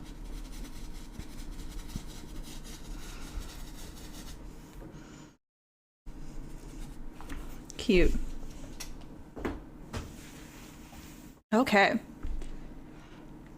No rush here again, because we're really just doing the same steps, just one at a time, over and over. I'm not doing anything new other than, I guess, using a different background because it's getting progressively drier and drier, right? So nothing different here. I don't like waiting. This is why I stick to acrylic paint. Imagine, Brittany, doing this and then waiting for 2 days before you could touch the painting again. That's oil paints. Oil paints are like, do what you can to work with it, and if you need to layer something on top or like cover something up, good luck. Revisit it in a few days. I couldn't be bothered. I could not be bothered. That's why I could never get a handle of oils. I just wanted to play with it too much and put things on top. That was my problem. I didn't want to work with things. I wanted to put a new layer on top. I'd be like, no, don't do that. It'll get muddy. Yep. Even water. Yeah, that's true. They take a little longer to dry as well. All right, so not to bore you, but I'm going to do this one more time. It's a big key to doing these very soft galaxies is just doing kind of a couple layers, one at a time, allowing things to dry down a little bit, adding a little more brightness. And if you just do it nice and slow, you can't go wrong. So I'm going to do this one more time, grabbing a little white on the tip of my brush. And this time I'm going to be a little more careful with it. I'm not going to like violently tap on a bunch. I'm going to just do it in small little areas this time and really trying to stick to like the middles of my galaxies. So when I say middle, you can see it's like a strip here. I'm going right in the middle of it, kind of shrinking it down just a little bit this time. I'm just kind of picking and choosing where I want some bright spots to be. There's no method or rhyme or reason to my choices. If anything, I'm really just looking at my original and trying to match it. So putting a little extra brightness at the start, a little in the middle. I've wiped off my brush and I'm going to start tapping the white out a bit more because I still want to soften it a bit, but I just want it to be a little more distinct this time. And you can see it almost creates like bright highlights within your galaxy. Ooh, this is a good part. So tapping out those edges a little bit, leaving some of the white paint behind just to keep nice and bright and glowy. There she comes. Ooh, beautiful. I feel like this third step is really what does it for me because it really showcases how bright the white can get versus how clouded we've made it, right? We really see the progression of all of our blending. All of our hard work. Same thing, a little bit of white maybe at the base here, maybe a little further up. Kind of same placement as before. Just little bits. If you're ever wondering how much paint to use, just use a little less than you think because you can always add more, right? It's hard to go backwards. It's hard to kind of take off paint once you've put it on there. It's possible, but it's a little more difficult. So instead, just use less paint and then say I can always go back for more if I want. I can always add a little more white. I can always do another layer or whatever color you're using.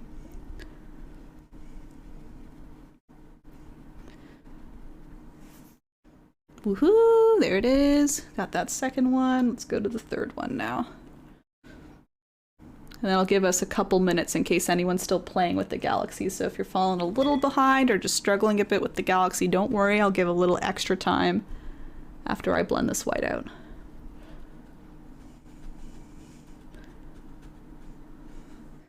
Again, wiping off my brush so there's no extra paint. Tap, tap, tap.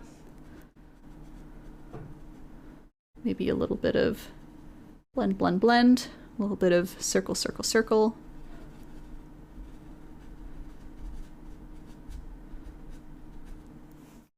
All right, and that's what's starting to form.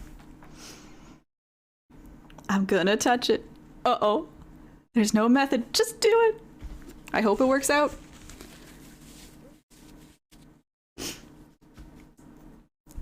Yeah, you need to remember, I know you brought it up already, Brittany, but everyone needs to remember, like, when was the last time you painted, right? If you're struggling a little bit, having a little bit of trouble even just mixing a color, like, think back to, how long has it been since I painted? Maybe for some of you, it was still kind of kindergarten era where you were using your little fingies, you know?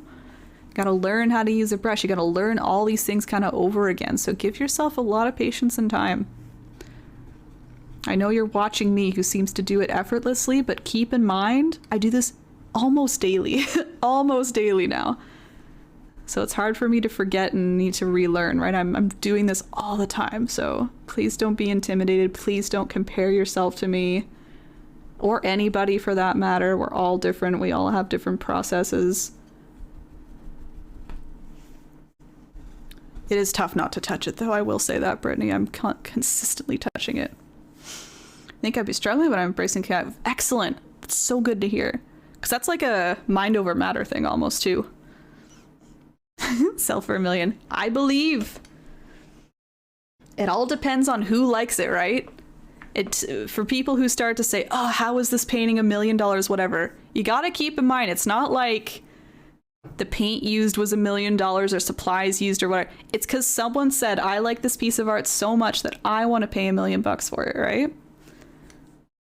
It's not a matter of how good the painting is or anything like that. It's just somebody who really liked it. It spoke to them and they said, I have a spare $1 million. How nice would that be? Spare $1 million to spend on one piece of art. Go for it. Support that artist. Give them $1 million. Thank you.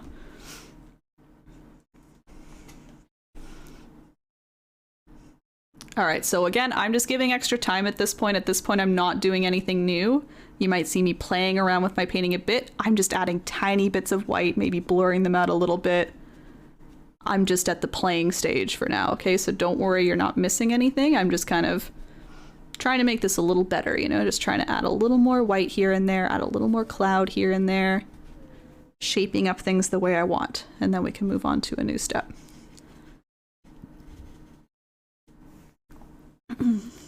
Yeah, or you just have to be convincing. Sell yourself as the professional limited time collection, act now, you know? Definitely. Yeah, I really think a lot of like selling art and getting those big price tags is also in the name, right? If it's backed behind somebody who has already said that it's a beautiful piece, and person B, person C says, yes, I'll pay for that. Yes, I'd like to, and then the price goes up. All depends really who sees it. Yeah, or be convincing and, oh yes, I'm professional artist. Once in a lifetime opportunity to own my art. Yes, beautiful. Cover the weird random dot thing. Good. Can you just quickly go over the what? Yeah, sure. So it's been the same thing just 3 times, Brittany, 3 times in a row. I'll demonstrate. I grabbed a little bit of white on my medium round brush, dotted it on so it looks a little aggressive to begin with. You just dot it on really wherever you want. When I'm doing galaxies, I kind of go in like a line or a curve, kind of like Milky Way, right? It's kind of shooting across the sky. So I tap that on, so the white is on the canvas. And then you can either wipe your brush off or just keep using the same brush if you have no extra paint on there. And then you're just tapping around the white. So you're kind of moving the white around a bit, kind of blurring it out. I'm just continuing to tap and or use some circular motions with my brush. I was explaining earlier, circular motions kind of soften a little bit more. Tapping, you'll get a little bit more texture. So I just kind of use a little mix of both. But you do that 3 times essentially. And each time it'll be a little different because you're adding more paint on top of the previous paint. That's why it gets brighter. And your background is getting drier, so it's going to blend less and less, and you can get these brighter bits as a result. That's pretty much it. Oh yeah, very little paint for sure. Yep, you're no worries, no worries. Very little paint. I was saying you can always add more, so I would start lighter than you think. You can always pile on a little more, tap it out, a little more, tap it out. Yeah, and maybe you want to do that 5 or 6 times, like it depends how you want your galaxy to look. Maybe you want a nice, really smooth transition or some really bright spots, whatever you think. Okay, I'm personally going to move us along here. So yeah, Brittany and anyone else, if you need me to repeat anything, just let me know. Next, I'm going to add a little color to our galaxies. So you can't really tell, I guess, from further away from my painting here. Let me show you the original. But along with the white of our galaxies, I added a little color. So maybe you can see like in here, there's like some pink where the purple is. I added a little like peach color, so you kind of get a little hint of like a yellow or a peach in here. Look at that brighter pink in here. Pink up here. So you still have some white spots, some very bright white spots, but amongst the white and around the white, it's almost just a little bit of color. So nothing too drastic. I pretty much stuck with our color palette of pinks and purples. The only different thing I added, as I said, was the peach here, because it's a little bit of yellow. I just wanted to warm it up a bit. And we'll eventually add some planets, and I just wanted to incorporate some of the yellow of kind of the planets, yellow-orange in there, right? So it's pretty much the same process again to add those. You're just using color instead of white. We've kind of added our galaxy base, and all we need to do now is just like tap on a little color here and there to kind of turn the white into a different color. So think of it that way. It's almost like we're layering on top of this bright background, this bright white, to get a nice color going. Excuse me. So you can either make these colors again, or you can just use the old colors that you were using from the background. I'm just, for example, dipping into the pink that I had already on my plate. I just added a little to the end of the brush. You can hardly see it because I just tapped a little bit on there. But all I'm gonna do is choose a couple spots in my galaxies to add some pink and just lightly tap it on. See how that's changing just a little bit there? Hopefully you can see, like right in there, I've got a little pink in there showing now. Maybe I'll add some up here. And my only tip with like placement is obviously I don't want to add pink where the pink is, or else you're not really going to see it. So I'm purposely, you can see, going up into where the purple background is, and then putting some pink within the white so you can kind of see the difference between the pink and purple. If you do pink down here, it's just going to look like you're blending it out further, which is nice too, but you just won't really be adding color in a way. You'll be adding more of a blended look. So I'm going to start by adding some pinks up here. I'll start adding some purples down here, and I'll let you know when I'm moving to the peaches, because that's going to be a new color we work with. I have to get up now, 2:30. Oh yeah. Good night, Grok. Have a good sleepies.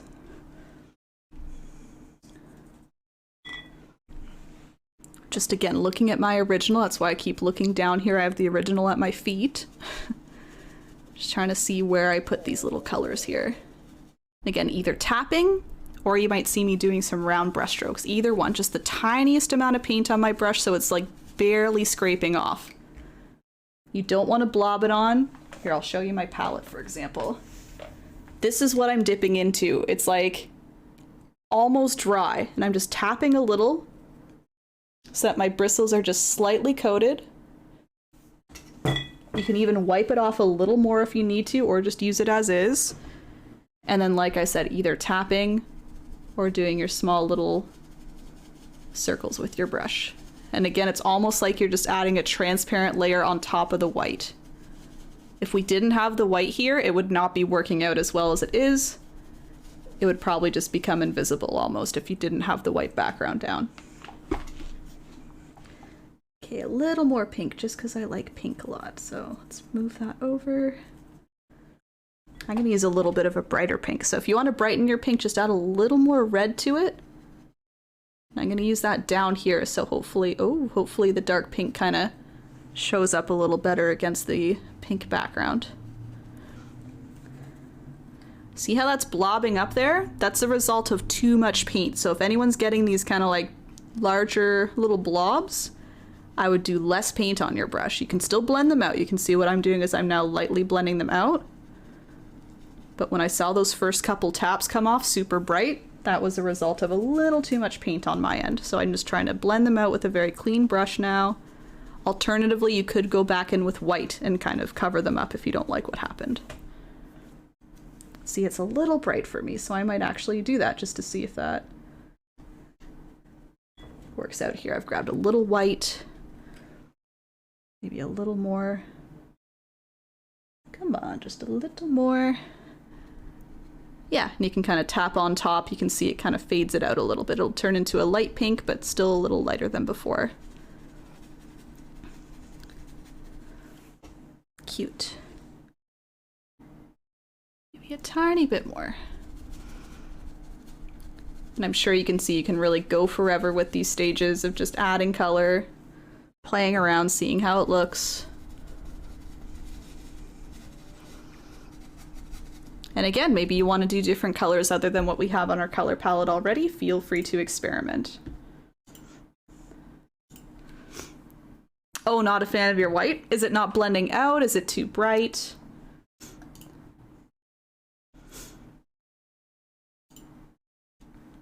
I do struggle with clouds. It is very similar to the cloud method that I use, the kind of like, again, small little circles with our brush, etc. So yeah, maybe the dry brushing. Although I don't know if you're on the wet on wet stage. Oh, it's just existing. I see. It's just there. What you could do is you could kind of add a little bit more of your background color and kind of play around with that rather than just the white. You could add some background color to your brush and start tapping around. That might kind of soften it a bit, make it a bit more incorporated rather than existing, if I'm interpreting correctly.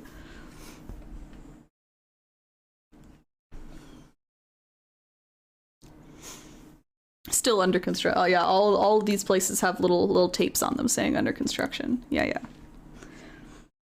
Okay, so pink, you could do this with purple as well. I probably did a little bit of light purple, so I'll go ahead and add a tiny bit of a nice lavender to my brush and do the exact same thing, just kind of picking some spots to turn into light purple. That wasn't a great spot because you can see it's close to the purple, so it's all going to blend in. So let's go down to the pink area and do that instead. Let's maybe blend some like right on top of the pink.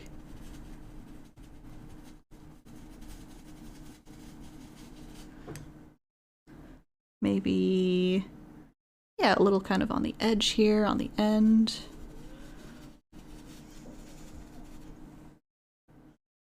Yeah, in worst case scenario, if it doesn't look too bold, it at least just kind of blends things out a little bit, kind of softens them up. Maybe it disappears with the background, but at least it's kind of keeping the edge a little bit softer and cleaner.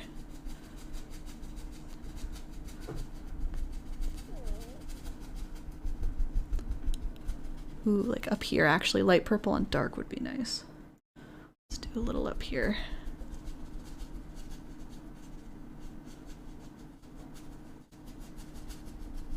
There, see, that all kind of softened up as a result. Nice.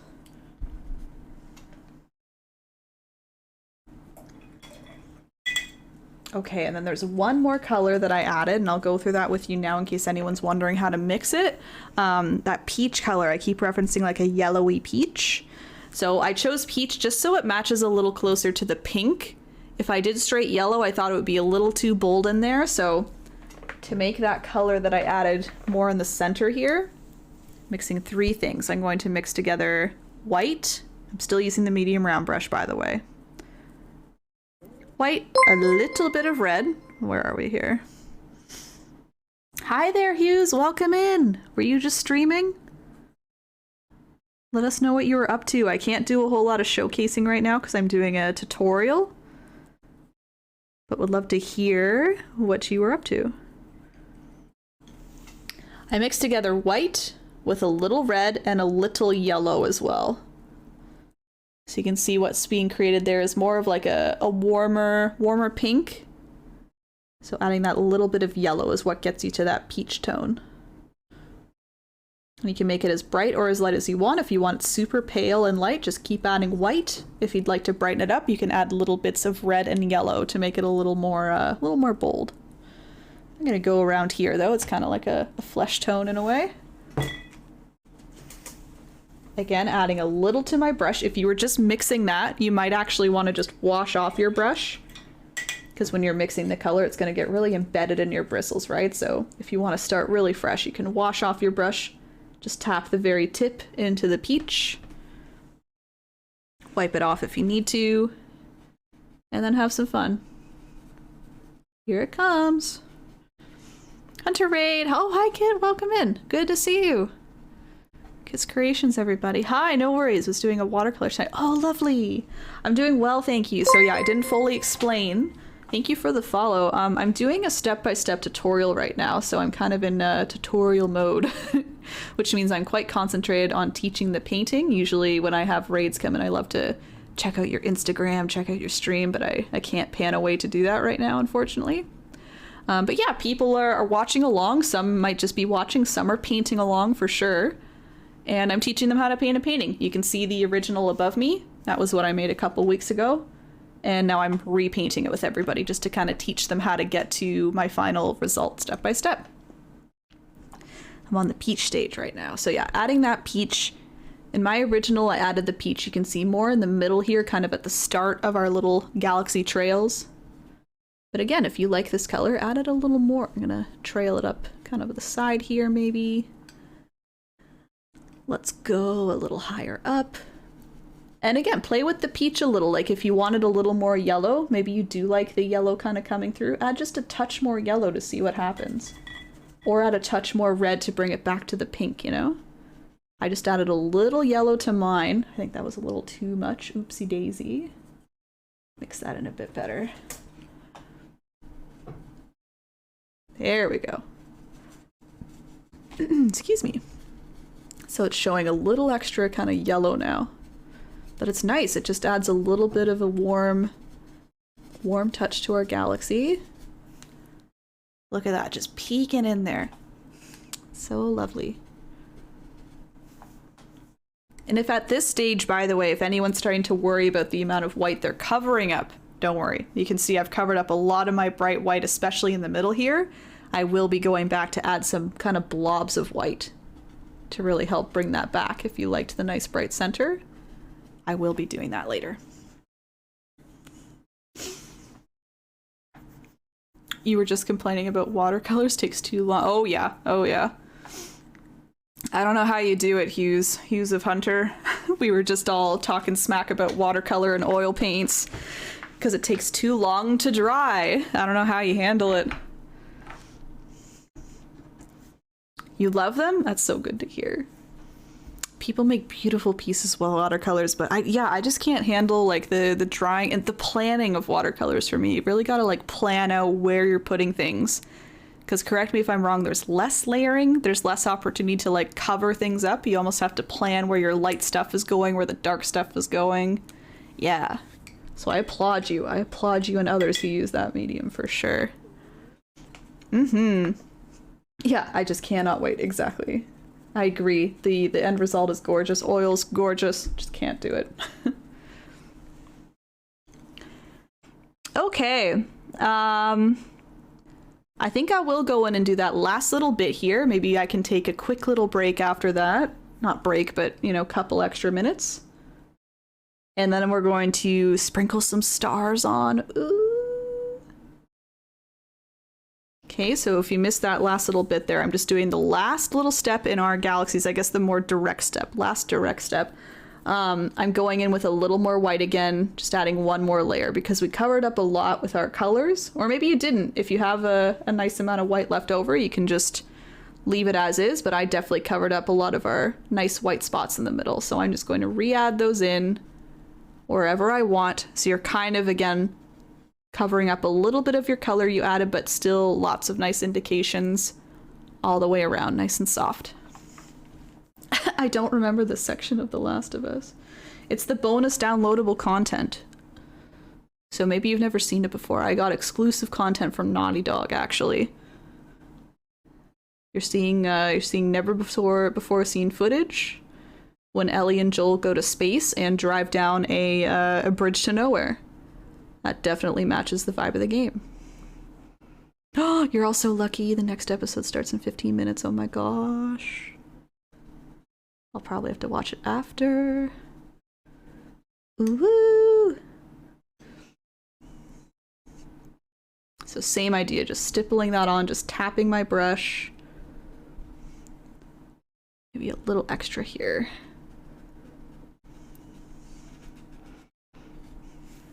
So you can see how it's brightened right up again. I could always add a little more if I want to, but I think I'm good with that. I say as I dip my brush one more time. So at this stage, I'll give everybody another minute or two just as I'm playing around and chatting with chat.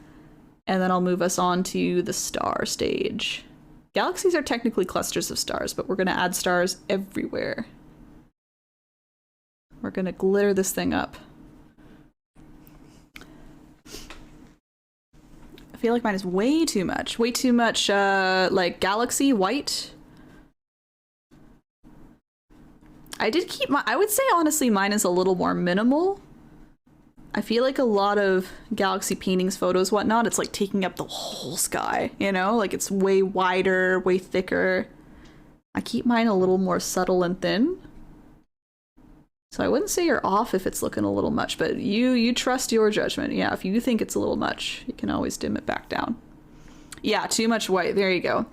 So in that case, you can just grab a little more of your purple or your pink and just kind of dot that around, and that'll help blend it back out again. Maybe the background wasn't super wet and it's not really blending.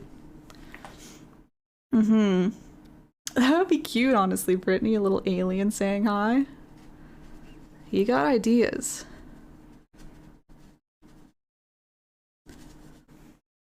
And exactly, we don't know what's coming down the road, or no road, haha. Hee hee haha. Cool. Yeah, giving another minute just with no painting in case you need to catch up. We got a fun, messy step coming up. Warning, this next step is a little messy, but fun. So if you don't want to get messy, I do have alternatives for you, but the messy step really adds. You'll see when you add the stars amongst the galaxy, it just, oh, everything gets so much better. If anyone's doubting their galaxy at this point, wait for the stars. Please wait for the stars. The number of times I've taught people galaxies in person, and I see their face just light up the second they add some stars on there, it's like, ah, everything's saved. The stars saved it again. So yeah, if you're just little pieces here and there you're not liking, put some stars there. You will see. You will see. Yeah, or keep touching it. Either or. Either or. We will learn the way one way or another.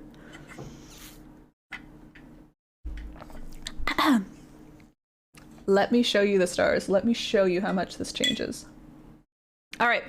So for this step, as I said, it's a little messy. So if you don't like getting messy, I'm so sorry. I have alternatives for you. If you'd like to add stars one at a time, that's your alternative. You can just add them using a teeny tiny brush. You can use some white paint and just go dot, dot, dot, dot, dot, dot, dot, dot, dot, dot, dot. It'll take a while, but it'll look nice. If you don't mind getting a little messy, here's what I do. I use my medium round brush. I dip it in my paint water, which might be a little dirty, but I don't mind. It will work just fine. You could clean your water if you want it to be very nice and clean and for your stars to be very bright, but I find dirty paint water doesn't make that much of a difference. I'm trying to find a clean spot on my palette. Oh gosh. Let's go here. So paint water in the brush, I'm going to squeeze out a little bit, making a little pool, a little puddle. And then I grab a little white, mix it into the puddle. And I'm tilting so it's not dripping on me, okay? So that's why I gotta tilt it away. So essentially I'm making a watered down white paint. Again, I'm dipping my brush in the water, kind of squeezing it out a bit on my plate, adding a tiny bit of white paint. So it's a very liquidy, drip, drip, drip, liquidy white paint. Okay, you're gonna allow your brush to kind of soak in that, give it a nice bath. And then you can take your index finger, you can pull back on the bristles, point it at your canvas though, don't point it away. Pull back the bristles and release. Beautiful. If you get any stars outside of the mirror, just quickly wipe them away, they'll disappear. Because we don't want stars on the road and like prominently in the background, but we can wipe them away or make them streaky and that'll look fine. But I'm flicking using my index finger all around the mirror here. If you need to cover to stop splatter from getting all over your computer equipment, make sure you're covering a bit. But yeah, because these stars are fresh, you should be able to just quickly wipe and then they're gone. Plot twist, you're returning from space having just landed on the spaceship landing strip, excuse me.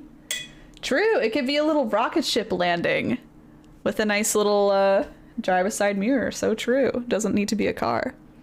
Yeah, spaceship, exactly. Spaceships have side mirrors. Why not? They need to see too. They need to see the spaceships approaching from behind.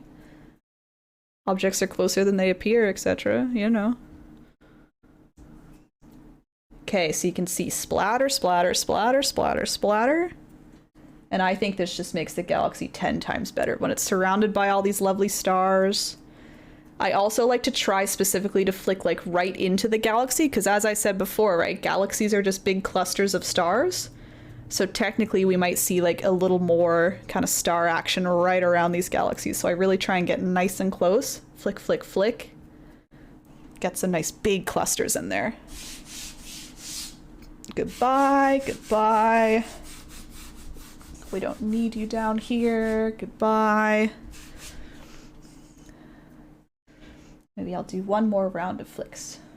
Yeah, you could do this as much or as little as you want. I think the more the better, personally.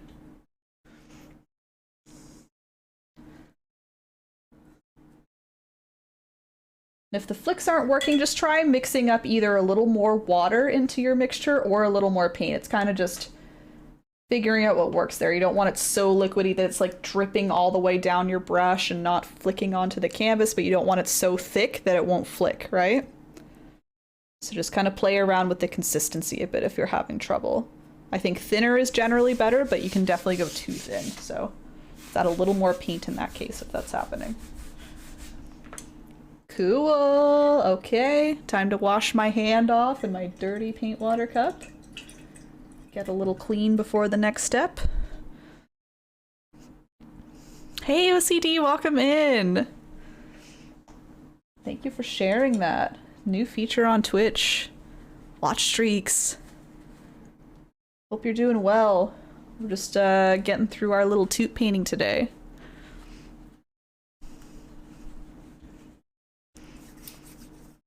All right, just giving a quick minute in case anyone's still splattering or cleaning up their hands. Mine aren't perfect, but at least I can use them again without getting paint everywhere.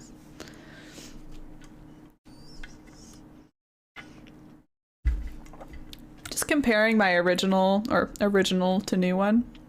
Looks a lot brighter up there. Could be just the lighting, but I honestly think I could still use white in here just to make that clear in case anyone's kind of comparing and being like, why isn't that as bright? I think I technically need a little more white. We will be adding some stars individually next, so when we're doing that, I'll just start to dot in a little extra white, I think, to try and brighten it up a little bit more. So you can, again, always do that when we're still playing with the sky. You can keep kind of playing with your galaxy if you need to, adding to it, whatever you gotta do.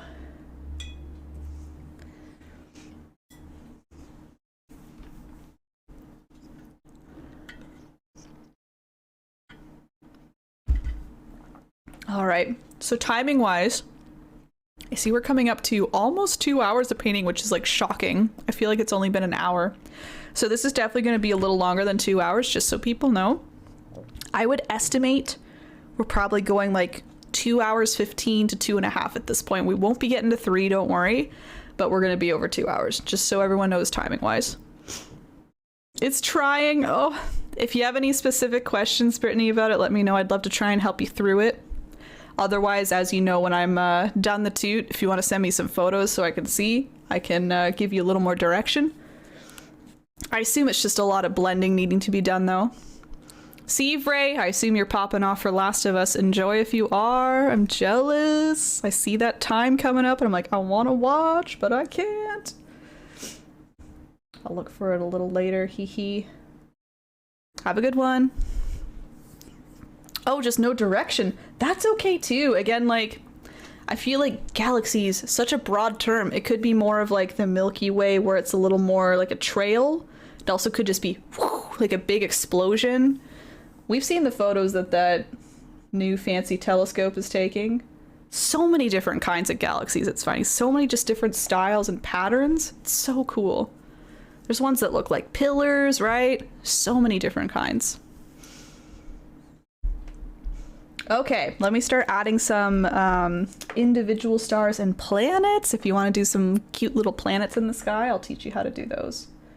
First, I'm just going to add a couple like brighter stars, bigger stars. So I'm just taking my teeny tiny brush with some white paint, just plain white paint this time. You don't need to water it down. And yeah, if you're adding your stars individually, you're probably already doing this, but just using the tip of the brush, tapping, just doing a little dot, tapping on and off like that. So you're getting some more like medium-sized dots. Oh, they look very bright. I'm not trying to make them that big, but they're looking quite bright on the screen here. And I'm just dotting them around wherever I want. Anywhere where I want a little bit of a bright star. Just adding in little clusters, maybe in like 2s or 3s or just little individuals. That's fine too. And then as I just described, I think I'm going to go in and, you know, dot in a little white just in the middles here. You can do that with the small brush too. That's totally fine. You don't need the medium-sized brush for this. Ooh, So I'm using my finger sometimes, and more recently I've been using my finger to paint just to kind of blend or soften. I'm just kind of tapping along those edges to, like I said, soften the edges. If you just use your little finger to tap, you can do that. It's essentially like a dry paintbrush. That's how I think of your fingers. It's like you're using a dry paintbrush without needing to wipe this off, clean it off, use it, add more paint. It's just a quick little tool you can use. So just adding extra white to my galaxies as I need or as I like. There we go. Then yeah, you can either use your little finger or you can use a nice clean paintbrush if you need to blend them out. I might do a little bit of that, just tapping on the edges, softening a touch. Tap, tap, tap, tap, tap, tap, tap.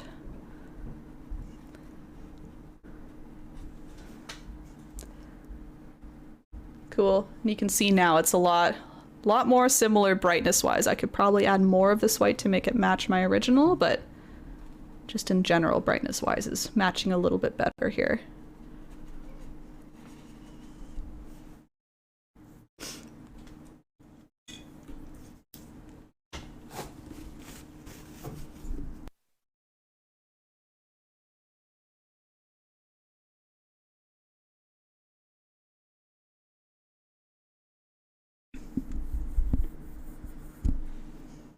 What is next? Oh, the planets, right? We gotta do little planets. So yeah, I was just using white that whole time, just dotting on for stars. If you'd like to get a little fancier with what's in your galaxy or just like space area, you can add whatever you want. Add a little astronaut floating around. I don't know. I'm gonna add some planets personally. I like the idea of seeing some planets in the sky.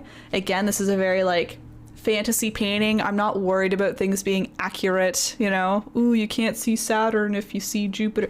I don't care. I'm adding the planets I like. I'm brightening up the painting the way I want to brighten it up. And you should too.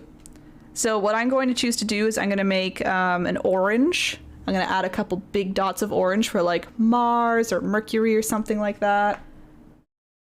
Taking my teeny tiny brush and I'm mixing yellow and red to make an orange. Yellow and red.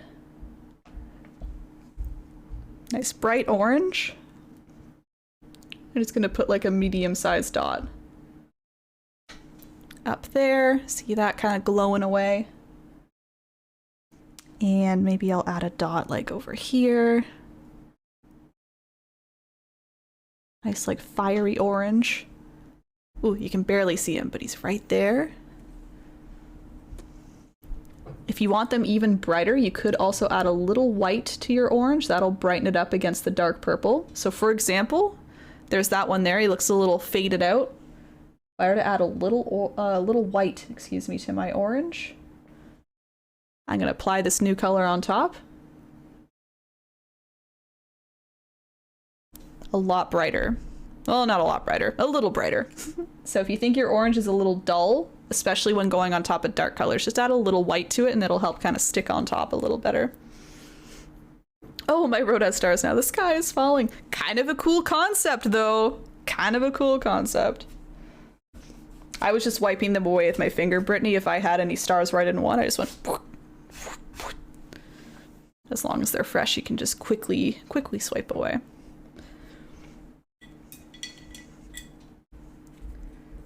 Okay, and I chose to add one more little planet. I tried to add a little Saturn just on the right-hand side here. So I switched it up and I used a little yellow. Yellow and white mixed together specifically so that the yellow shows up on the dark color. We were talking earlier about the transparency of yellow paint. And the way to fix that, in my opinion, is to add a little white. White. That'll just brighten up the yellow a lot more so it can stick on top of a dark color background. I'm going to put Saturn over here. I'm going to make more of like a medium-sized dot. Depends what your definition of medium and large is, but I'm going to make this a little more prominent than the others. Right? And then I just took like a little bit of a light gray, so white and black mixed together, mostly white with a little bit of black. And I just did a very rough kind of ring around, so I just kind of did a little curve, overlapped the yellow, then curved around again, so you're seeing one side of the rings but not the other. It wraps around, so it's hidden behind. And you can hardly see it. Let me try and show you. See him right there in the corner? Boop, boop. So that's my planetary selections. Saturn, Mars, undefined. New planets, make some new planets, make your own planets. I'm just sticking with those few though, just to make them a little more special. Not too many. I'll give a minute or two in case anyone's playing with the stars or the planets. And then we can start to add, ooh, our road. So our road's gonna kind of ground this, not really ground it because it's kind of a bridge up in the middle of nowhere, huh? But yeah, it'll give it a little more perspective rather than just sky. But I will say, again, the idea of just having sky and no road would be really pretty. Like we're driving through space. We don't have a road that we're on, we're just shooting across. Or like a rocket ship, like Cindy said earlier. Our rocket ships have side mirrors. You gotta be safe.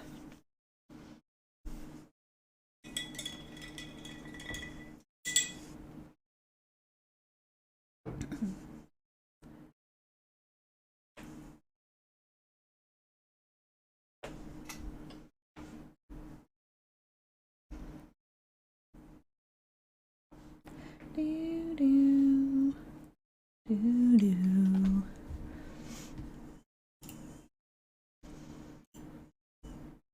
Wow, wow. Wow, wow.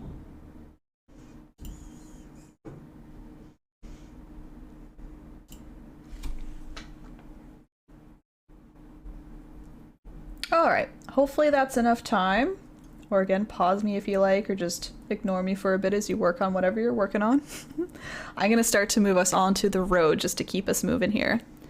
So if you look at my original above me, what I chose to do, and again, you can change it up if you want, I chose to make this kind of bridge scenario where we have a road that's behind us because we're seeing it in the mirror. It's kind of disappearing behind us, but it kind of just disappears into nowhere.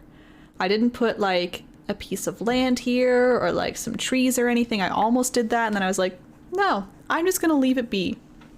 It's going to be like, we don't know where the road is, where it was, where did we come from, we don't know, and we're just kind of going. We don't know where either.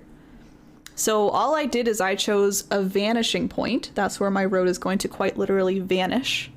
So, well, I guess I've chosen. I'm gonna choose right here. Boop. I just throw a little dot. I chose kind of on the right-hand side, you can see. Not centered, but a little further to the right. In fact, I may have gone even more centered than my original, so if you like my original, maybe a little over here. But I've already placed my dot, so I'm just going to keep it. I'm just going to keep it. And I just want to make two straight angled lines coming from the vanishing point. So the first one's going to aim for kind of the bottom left corner. Second one's going to aim for a little above the bottom right corner. So let's do it. I know it's a little scary, but think of it this way. Think of it this way. You can always go again. You can kind of shoot it a little lower than you want, so like a little further in than you'd like. And that way, if anything's a little wiggly or wobbly, you can keep playing with it and perfecting it by making it angled a little further, and then a little further, and a little further until you have it until you have it as straight as you want, as clean as you want. So it's almost like the idea of starting smaller than you think and making an object larger. You can start narrow than you think and then make it a little wider as you perfect those edges. Oh, and the color I'm using, so sorry, I'm using a dark gray. So pretty much our road color again, of course. Same color we were using down here, we're going to use up here. I'm not looking forward to this mirror. You think it's the easiest part? It's kind of a scary part, but honestly, yeah, I wouldn't say it's the hardest part. I think it's gonna be not bad. I know it's a little scary because it's like, ooh, you know, specific object, we gotta think of logic, we gotta think of angles, but I can kind of restate what I was thinking while I was sketching it, if that helps you. But really, it's just kind of a rounded rectangle with a couple extra details in there. Not terrible. Oh, and I didn't say the brush, but I am using the medium round brush, which is a very flexible option. You could definitely use a large brush if you want, or the teeny brush, whatever helps you with some straight lines. Something that helps me with a straight line is you can see what I'm doing right now. I'm poking my little pinky out and dragging it. That helps just steady myself all the way. So rather than like freehanding and kind of going wobbly, if you kind of use your pinky almost like a little kickstand, like you're bracing your bicycle, it helps with steadiness, in my opinion. You just kind of drag it across and you'll do a little less wiggling from my experience anyway.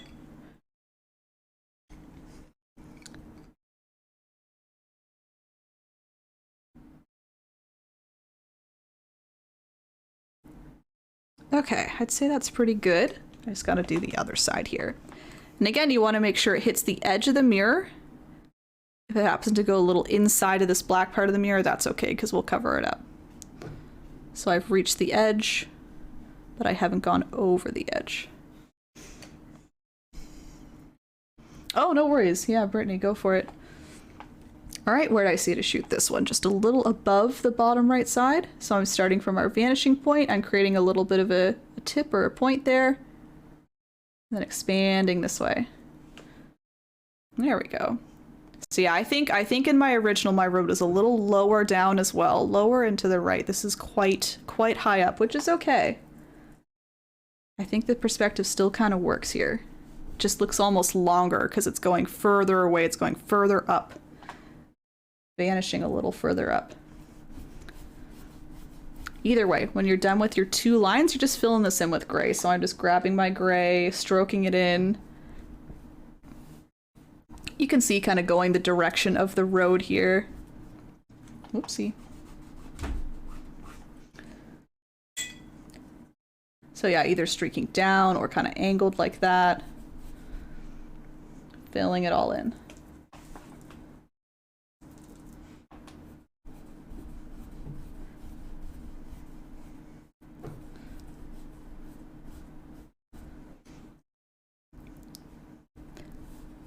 Trying to keep it a consistent gray. If you see any streaks, those are unintentional.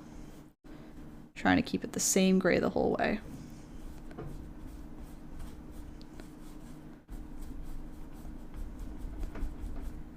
And you can see this gray, of course, covers up any of our like pink. If you added pink everywhere like I did, it covers it completely.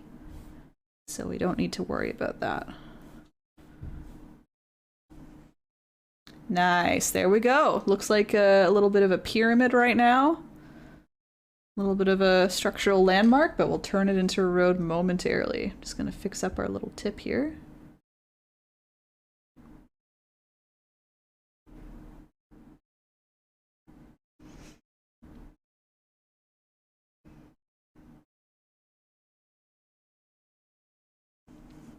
Got a little bump at the end there.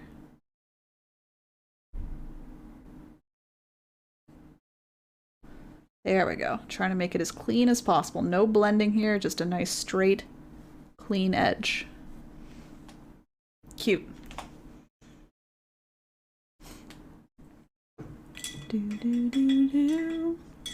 So the only extra thing we need to do the road is add our little dotted white line, but I'm going to leave that for now just because it's a fresh gray coat here, right? We don't want to play with our wet gray paint and try and put in a nice bright white line. So we're leaving that.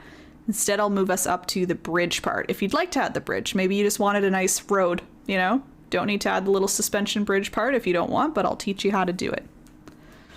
Oh, Brittany, it's beautiful. Banana bread chocolate chips, amazing. It's been a minute since I've made myself a little banana bread.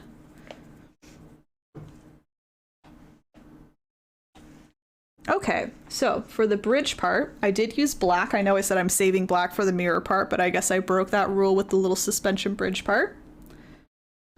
You can use, again, whatever brush you like. I'm going to keep using the medium round brush. I find it's nice for the tip to get some semi-thin lines. We're not looking for the thinnest lines in the world, but thinner than usual. And I'm using plain black. So something you can do to the brush if you're using the medium round with me, you can kind of wipe it on your plate. See how the bristles are all kind of lined up now? They're flat and lined up if you twist it. Lining them up will help with a nice thin line. That and the tip, it's like double duty here. It has kind of a tip, but all the bristles are also lined up. So you should get a nice thin line just using a small amount of pressure.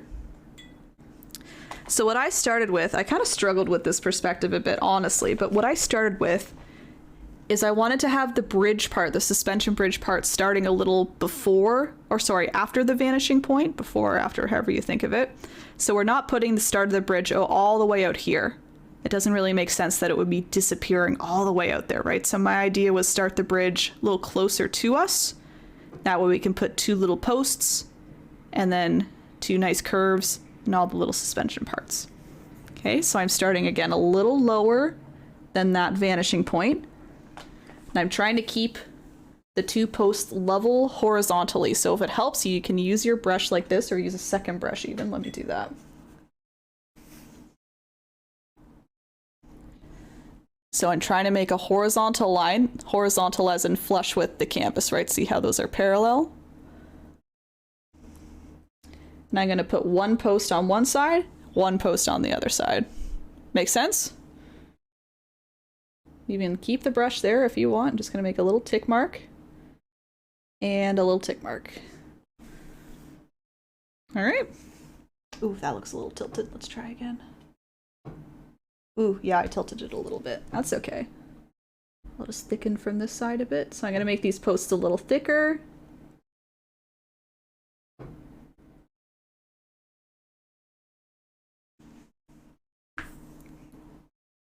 And then I'll thicken from this side, I guess. So yeah, as you can see, even if they're not perfect, it'll still look okay. I try and get it accurate, of course, but sometimes they're a little off. That's all right.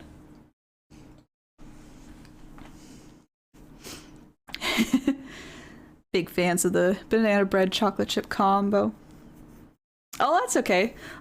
If you're on desktop, I know you're on phone. I don't know if you can reply to people on phone, but when you're on desktop, Brittany, you can kind of hover your mouse above a message, and then there'll be a little reply button.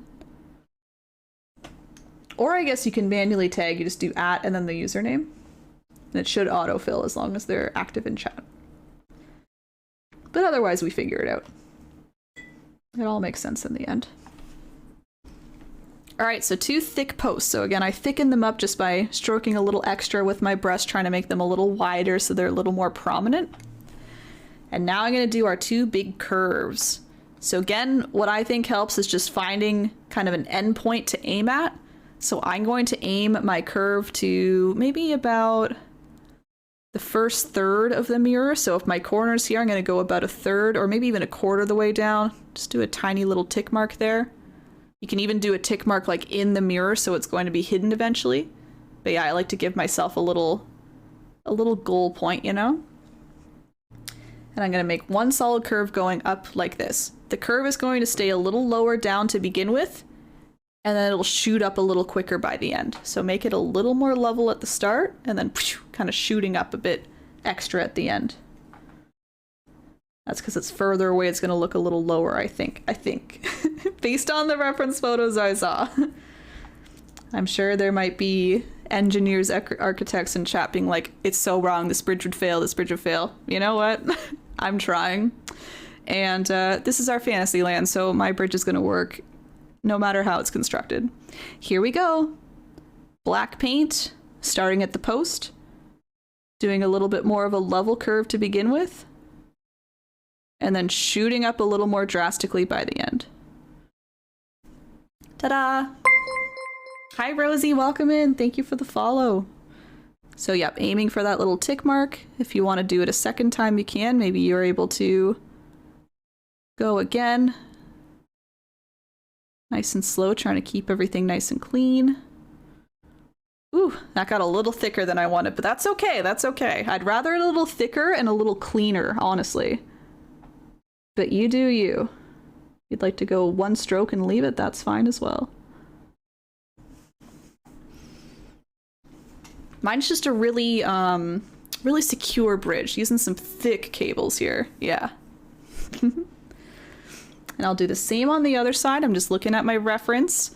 You can see in the reference it doesn't curve up quite as much, but I do have a little extra room on this side, so mine might end up curving a little more, okay? So just so you know, you can see in the reference it just kind of curves a little and falls off. I do have a little extra room. So once again, I'm going to stick a little more level. And then kind of shoots up at the end, but there's just not quite as much room for that, so just a little bit of a curve up. It's not going to go all the way up to the last or the first quarter here. It's just going to kind of fall off a little faster.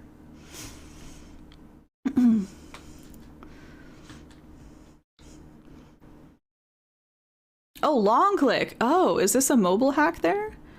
Not adding the bridge yet. I was unsure about it. I think I made my road too big. Right, you don't want to cut. That was my issue too. Like I'm kind of sad I covered my little bright spot here.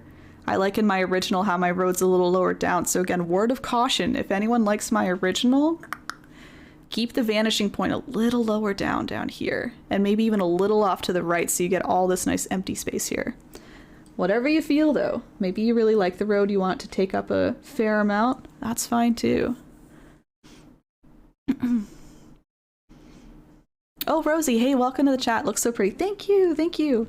If you haven't caught on, I'm teaching people how to paint it, so if you like the design, I know you're kind of popping in near the end of the tutorial, but I'll be uploading this to YouTube when I'm done. You're more than welcome to follow along, grab some little art supplies, create this in a different medium if you want. I'm kind of going through step by step here. All right, and then all that's left is adding some very vertical, I say very vertical because they're all very like straight up and down. You don't want these to follow the curve like this. All of your lines are going to stay vertical, vertical, vertical all the way across the cable here. Just to note before I begin, I'm going to keep my lines closer together at the start meaning where the little posts are, because those are further away from us and everything's going to be tighter together as a result. As I get closer to us, so I guess closer to the outsides, these lines will become further apart. You can kind of see how the gaps change a little bit. They get larger, larger, larger as they go out. And then same on this side, except opposite. So you're doing closer together, farther apart. Close in the middle, far apart on the outside. Ta-da! Yeah, it only, exactly, makes sense to me. I like the bridge. I think the bridge works. So what if it would fail in real life? Tell me how I got paint on my chair, but it's nowhere else. Tell me how this happens every time I paint and I see paint in my hair, but nowhere else. I know I have long hair, but like I feel like I keep it pretty contained. Somehow it always ends up with it. All right, so just using the tip of my brush, still using black paint. Again, you can wipe the brush on your plate to line up bristles if that helps. And just trying my best to do some vertical lines. I'm not going to use a ruler. If you want to be very precise, you could do that. But I just kind of go for it here. They're not going to be perfect as a result. But that's okay. So you can see I'm just slowly gapping them a little more, a little more. This one will just squeeze in the edge there. And they start nice and close together at the start. So yeah, you can see mine aren't perfect. Maybe I'll go in and try and touch up a little.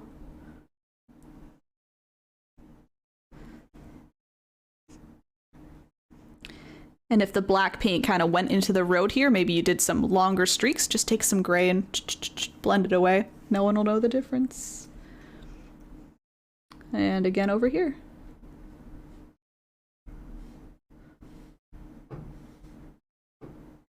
Ooh, oh, that got a little tilted there. Again, up to you how perfected you want to make it. I'm just trying to make it like somewhat believable. This guy tilted a little bit. So if I was really particular, what I could do in this scenario, if anyone ran into this problem, maybe one or two are a little wiggly, what you need to do is just let the black dry, which is the hardest part, honestly, as we've been discovering, Brittany, you and me, same. I hate the drying time, but yeah, give it like 10 minutes. Maybe distract yourself with something else for a little bit. And then once the black is dry, you should be able to go on top with a nice pink or purple or whatever the background color is right by the post here and just cover it up. You'll let that dry, try again. It's just all about letting things dry, and then you can really just cover up however you want. That's great. I'll definitely try. It'd be so nice. You do watercolor too? Oh my gosh, there's so many watercolor artists in chat. I would love to see, especially the galaxy in watercolor would be unbelievable. Unbelievable. No pressure, Rosie, but just saying. Watercolor version of this would be so nice. Tiggy, welcome in. Hiya, papaya. Hello. We're doing our usual Sunday too. Welcome in. Like I've got it in my hand, that makes sense, but nope, it's on the arm of the chair. Yeah, it is a little funny. I'm actually surprised I haven't got any on my little blankie I'm using here, but it lives, it survives. Bridge looks so good, might end up adding it. See, you just don't know, you just don't know. Yeah, you gotta do mirror first. I think that makes more sense. Just to like know where it is for you, yeah. If it's not perfectly straight, yeah, or if it's not perfectly straight, throw out the canvas, try again. No, it's always savable, it's always savable. Again, beautiful thing about acrylic, you can just let it dry for like 10 minutes and then go back and just layer on.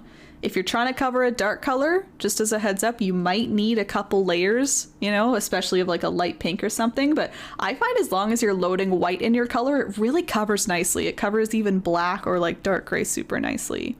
Miko, hello. I see you peeking in there. Hello. Welcome in. We're doing our little toot right now, as you can see. We're almost there. We've got like the pieces. We just got to clean it all up.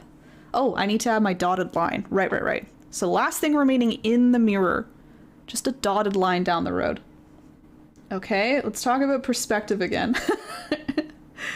I put my listen, I gotta be honest. In my original, I still don't really like the placement of my dotted line. I think it's a little too much to the right. I don't know what you all think, honestly, but in the original above me, I think I could have tilted my white maybe more like that. Like, see how my hand's lining up here? I want it like that. I think it needs to be a little more to the left. It's a little too much to the right. So what I was trying to do was I was trying to center it in the road, but I think what threw me off is that my road was to the right and was a little more angled this way, so it didn't make sense to me. But anyway, small rant. I'm doing my best again to center it down the middle, keeping in mind that our road is a little like tilted, right? It's not like going straight. That would be straight. Mine instead is angled more this way, and this angle's like tighter in this way, so it's almost like the whole road is like tilted. So I'm gonna try and tilt my line a bit too. I don't know if that's correct. In my world, it's correct. Let's see here. So I'm grabbing my white on my medium round brush, and I'm just gonna try my best to do a nice little dotted line. Again, sticking my dots nice and close together, further away, and then doing more gapped lines as it comes further down. Here we go.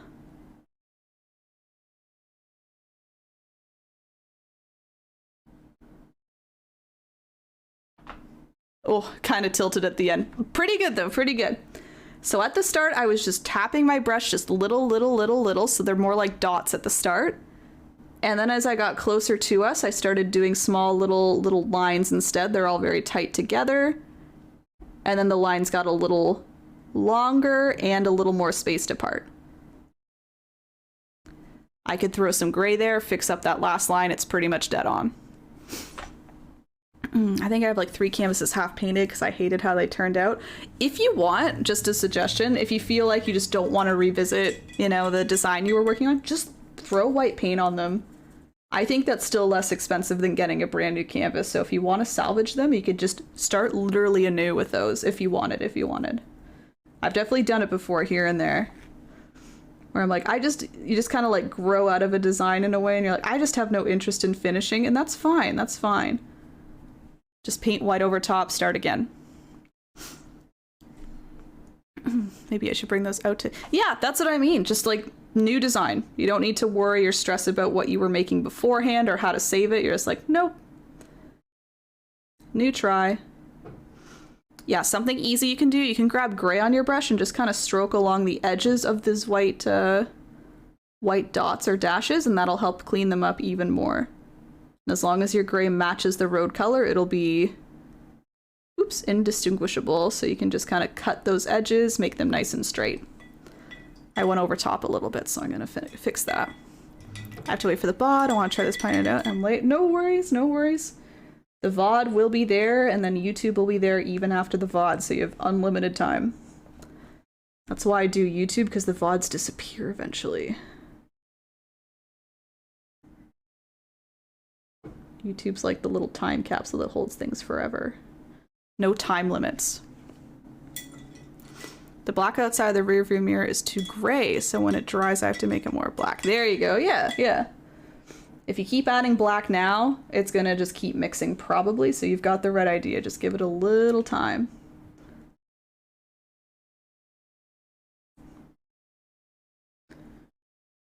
All right, yeah, I'm gonna try not to fiddle with that, but that's my line.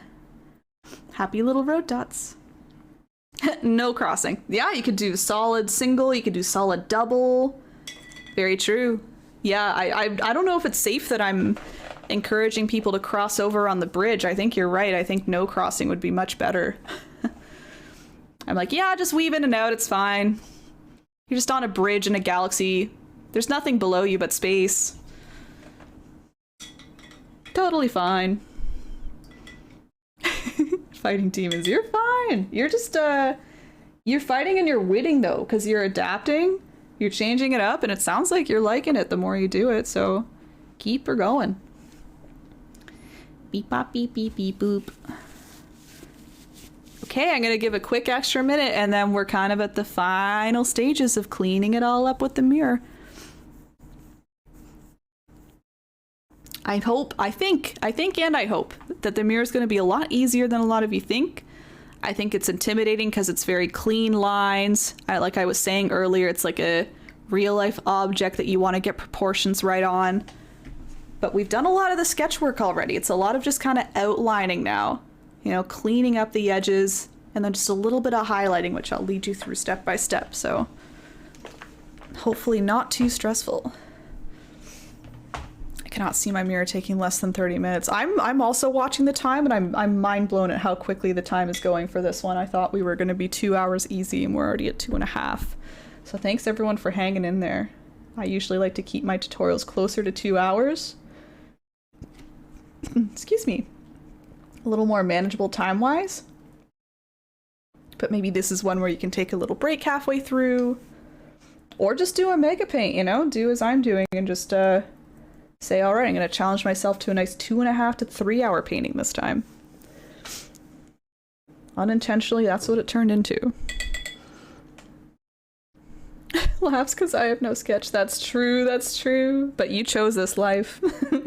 And you still could sketch. Like, technically, if you're regretting that at this point, you still could use a nice light purple or whatever color that's still easy to cover up if you wanted. But I also believe in your abilities.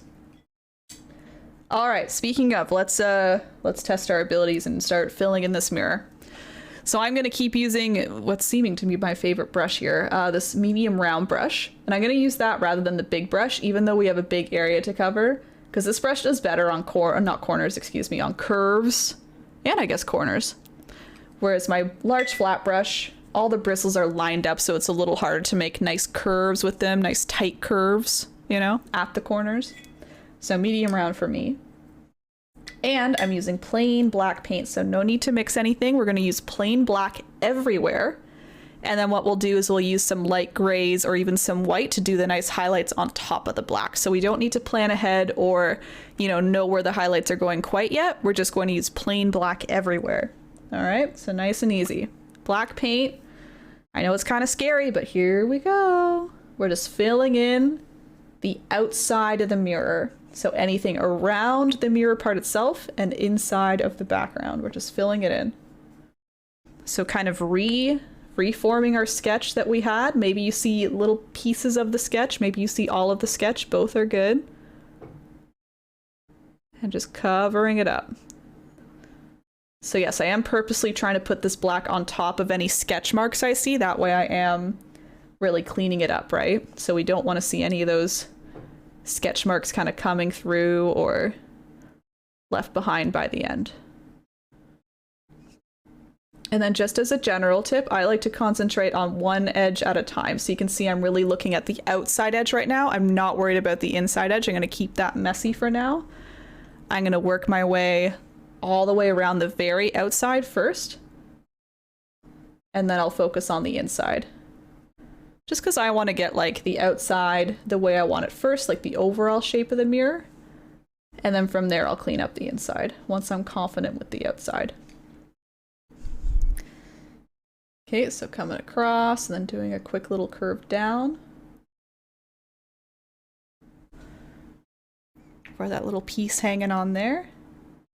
I'm going to skip down here and start to do the outside coming around. And you don't need to go in the order or areas I'm going in, of course. You can do whatever order you want.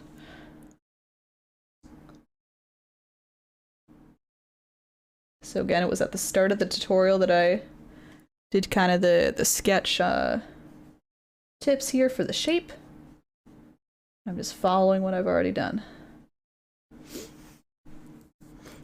I know, I keep doing that accidentally. Like, there's still kind of corners, but oh, no points at all. Yes, it's all very rounded. Okay, I gotta go down here.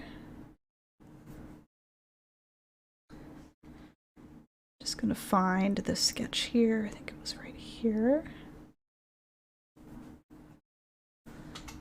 Yes, okay. I'm gonna clean that up. I'm gonna start at the bottom because reasons. Exactly. You do whatever you need, whether it's reasons or non.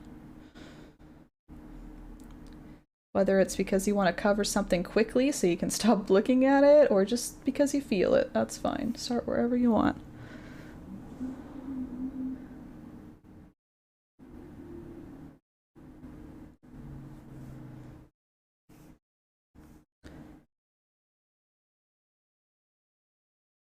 This part is satisfying to me too, because you can really use like a thick amount of paint if you want on your brush. You don't need to worry about like how much paint am I putting on here. If anything, I like lots of paint, because that way you're getting just a really nice clean edge all the way around. You're just kind of using a fair amount of pressure and just kind of spreading that paint, allowing the bristles to kind of spread out, get a nice clean edge all the way.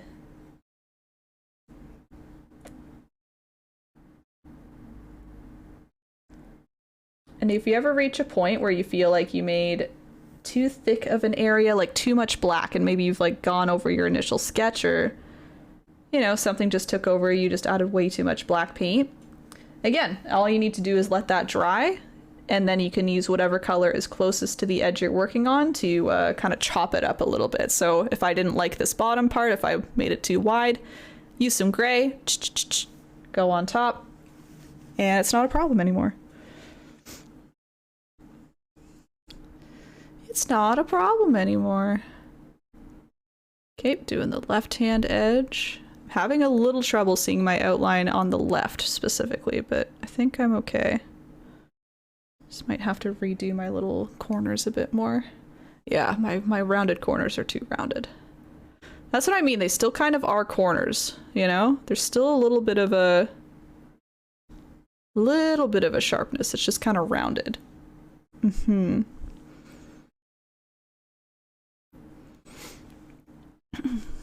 Yeah, nothing to see here. Nobody knows what's underneath the mirror.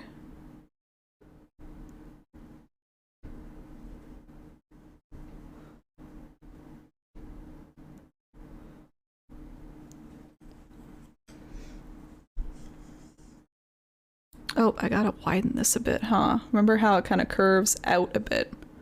It's not going to curve back in, it's going to stay a little further out.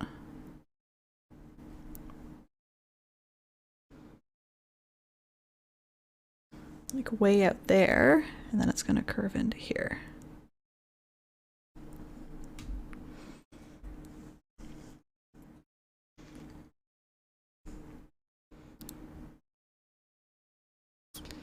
So you'll kind of see the other reason I do the outside first. Again, it doesn't matter where on the outside you start, but I like the outside edge first because, as you can see, I'm kind of changing the shape a little as I go.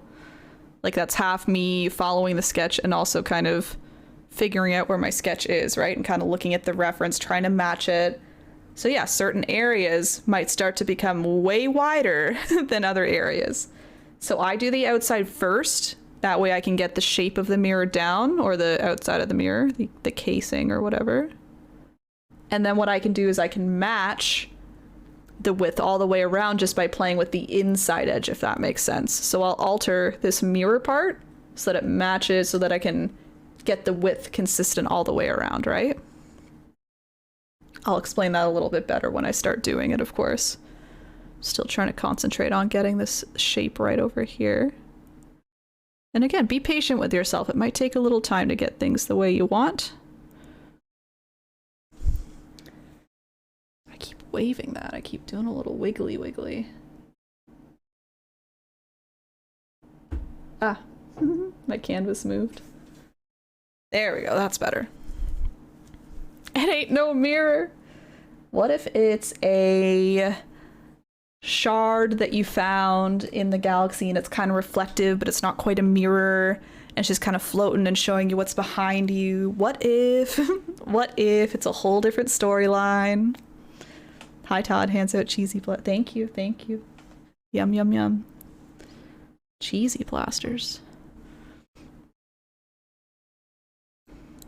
Okay, so I'm pretty good with the outside, I think. I just want to figure out the inside now. So now I'm going to paint what I'm calling the inside edge, which is, I guess, the mirror edge, like the actual mirror edge. So filling in anything else that's white here and kind of keeping in mind how the black paint is, I guess, shaping the mirror itself, right? So I'm just going to kind of clean up this one edge here. Oh, I got to go a little further in, huh?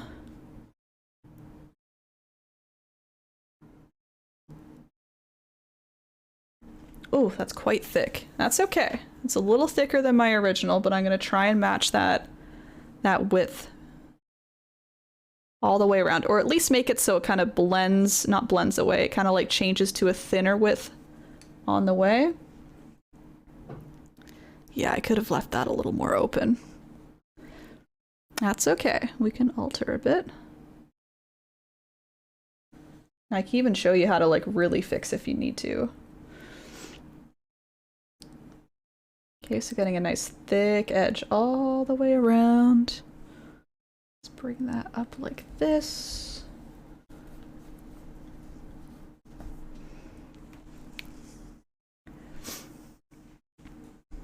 Let's go up here.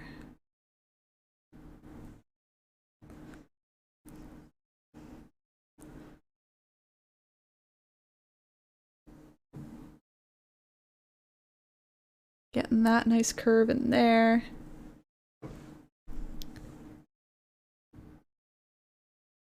And then cutting that part off to get a nice clean edge on this side here.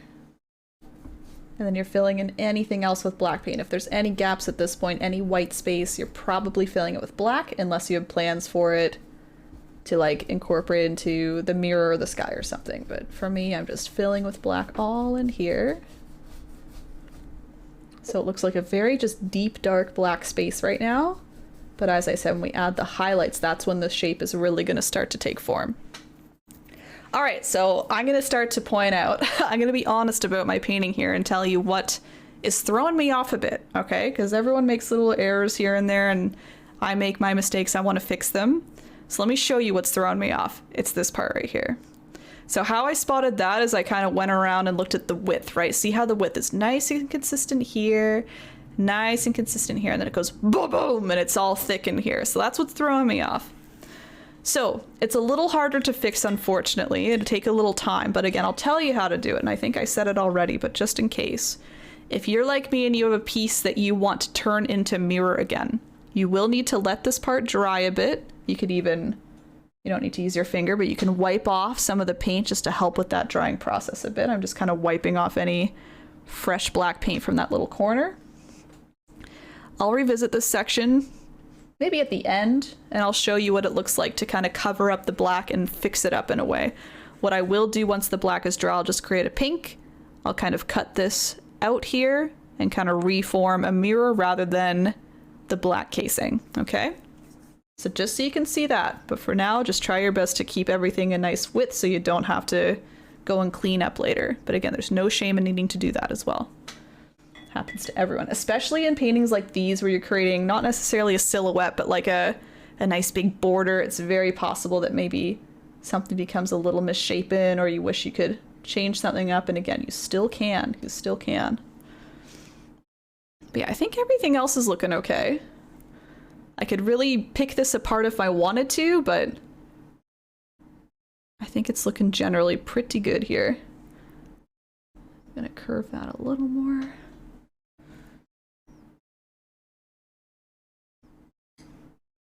And actually, I think I want to bring this down a bit more. It's gonna thicken it up, but I think it'll be worth it to get that shape back.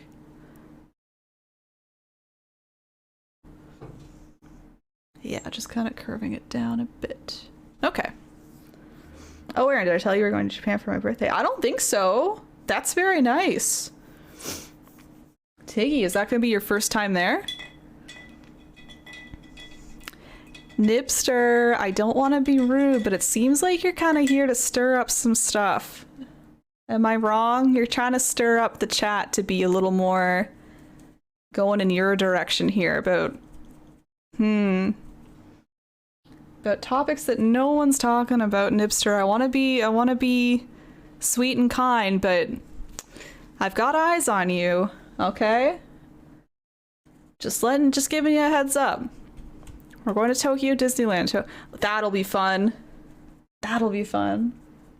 Do you think you'll go to, is in Japan where they have the Super Mario World as well? I know they just opened in LA as well, but I think the original, somewhere around Tokyo probably. I like the look of this. I think I'm gonna paint something with, oh, that'd be so cool! The little bunny ears, etc. That's such a good idea. Yeah, any like black casing and then having something in the middle. So cool, so cool.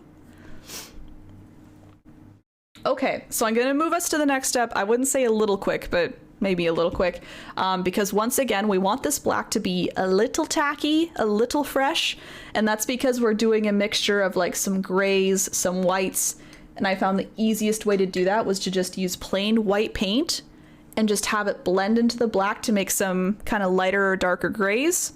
And then once again, as things dry a little bit more, we can just use a little more white and highlight a little bit more. So that's what I'm going to do. Rather than mixing like 3 or 4 different types of gray, or types of gray rather, instead I'm just going to use white paint on my black and allow it to kind of blend in and make those different grays. And it kind of softens the highlights and edges too, and that's why I liked it as well. It kind of, you can see they're harsh but blended as well.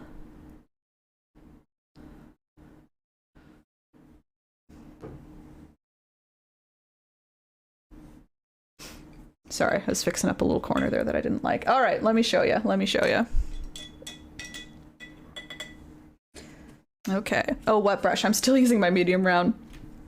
Medium round till I die, I think, at this point. The only reason I would use a tiny brush at this point, or the big brush, is to fix anything up, more so the little brush, of course. But I think I'm just going to keep using that medium round, because it has that nice thin edge, or that point rather, and the edge if I want to line up the bristles, so it's working out nice. Okay, so here we go. You can kind of see what edges I highlighted if you look at the original, of course, but I'll try my best to walk you through it. Essentially what I'm trying to do is I'm highlighting 2 different edges. I'm highlighting this outside edge that's kind of like a little bit of a lip. You know, the little plastic encasing has maybe a little lip kind of curving around, right? And then I'm also at points highlighting the mirror itself, because the mirror is going to have a little bit of a highlight where some light is bouncing off of it. It'll help make it look a little more like a mirror, you know, with the white around the edge, a little more reflective, right?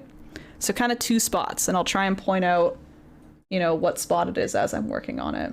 So here I go, medium round brush with white paint. I don't need a lot. I'm just going to wipe off a little bit here, because again, I want it to kind of blend in. So let's start on the very top edge. So I'm going on like the top outside edge, just sweeping across and ending a little into this little plastic handle here, kind of the handle that's hanging on to the car itself. It's going to come a little in like this, but otherwise it's pretty much hugging that top outside edge. You can see what I'm doing is I'm stroking on top a couple times, and that way the white is kind of blending into a nice gray. It's becoming a little more subtle. It looks like in my original I kept it really bright though, so I'm just going to add a little more white. Do that a second or third time until I have a nice either super light gray or like pieces of white paint kind of hanging around. See, I hope that's making sense there. Rather than, again, mixing up all those different forms of gray and getting a white in there, I'm just instead blending it, right? Curving it down a tiny bit. And that way it does the work of making the gray for me while also giving me opportunity to add more white paint to add some nice bright highlights here and there.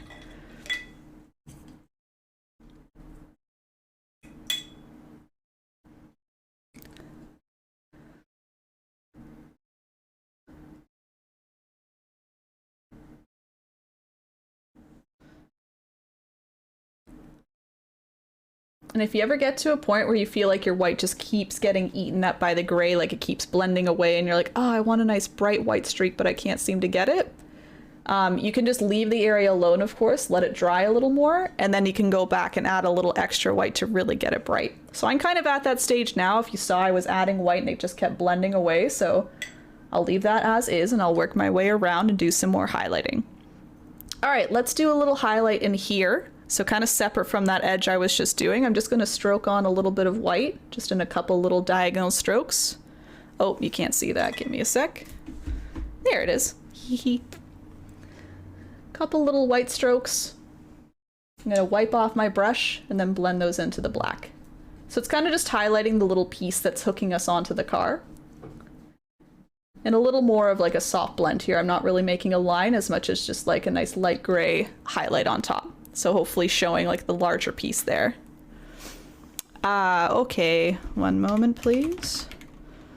Bye big boy, sorry, we're not into spam here.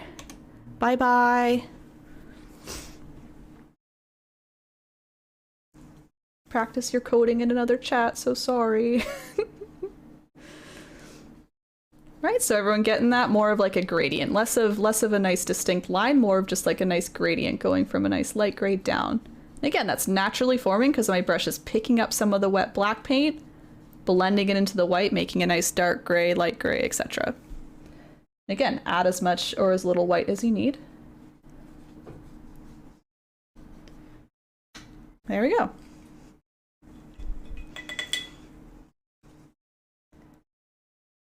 Chop that off a bit. There we go. I don't know if I can talk to my parents. Oh, is there Universal Studios there too? Oh. Yeah. Definitely worth a try, I would say. Definitely worth a try to convince them. Do your best, Tiggy. But that'll be a great trip either way, either way. All right, on to the next part. I'm highlighting. I'm still around the outs. It's technically the outside, even though we're in the black, but it's still kind of like the outside of the mirror because this piece is separate. Well, not separate, right? But it's like behind. We're going to see kind of the lip of the mirror in front of that piece. So let's take a little more white paint. I'm going to start by curving a little on the top, and then I'm going to curve down. And, oh, it looks like I kind of meet up with this bottom edge here. So it all kind of lines up once you reach those bottom or top edges. Well, I guess not the top kind of just curves in like this, a little separate from this line. You can see I curve it in a little quicker. But otherwise, I'm kind of just showing you where like the lip of the mirror would be. See that? Kind of shaping it out a bit better. Let's grab some more white. I'll keep adding. Getting a lighter and lighter gray. So again, achieving the nice softness by blending, but also getting a nice highlight as I add.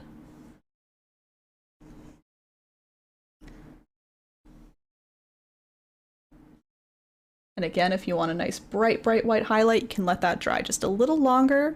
I will do one more round of like going around with white to really highlight.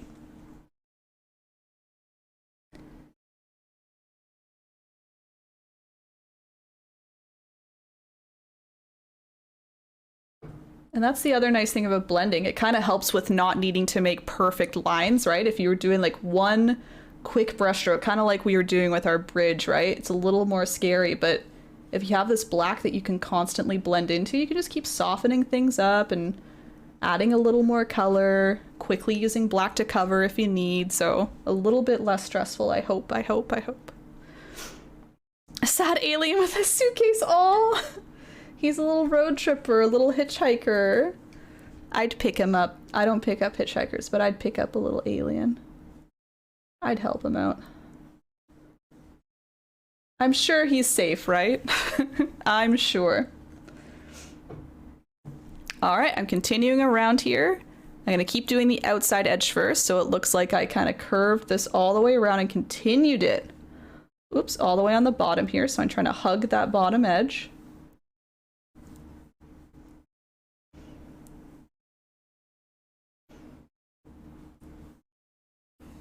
Just giving it a nice glisten all the way around.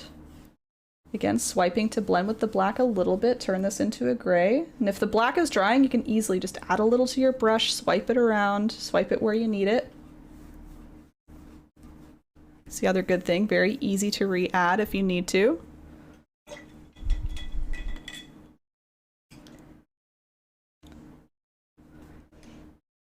There's maybe a little bit of black kind of poking out on that bottom edge, so I did say hugging the edge. But there is maybe a touch of black just on that very bottom part here, so I'm going to re-add a little bit of that.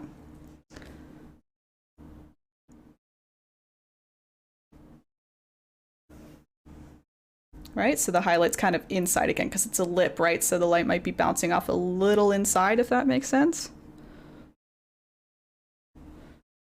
It's not just a 2D like straight edge. We've got some curves in there. We've got like the inside of the mirror, right? This is all inside.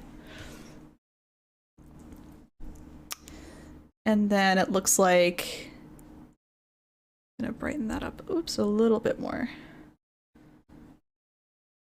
I was gonna say it looks like I made a little bit of a gap, so I didn't like continue it solid all the way. I just left a little gap here and then did just one more very light curve on the outside here.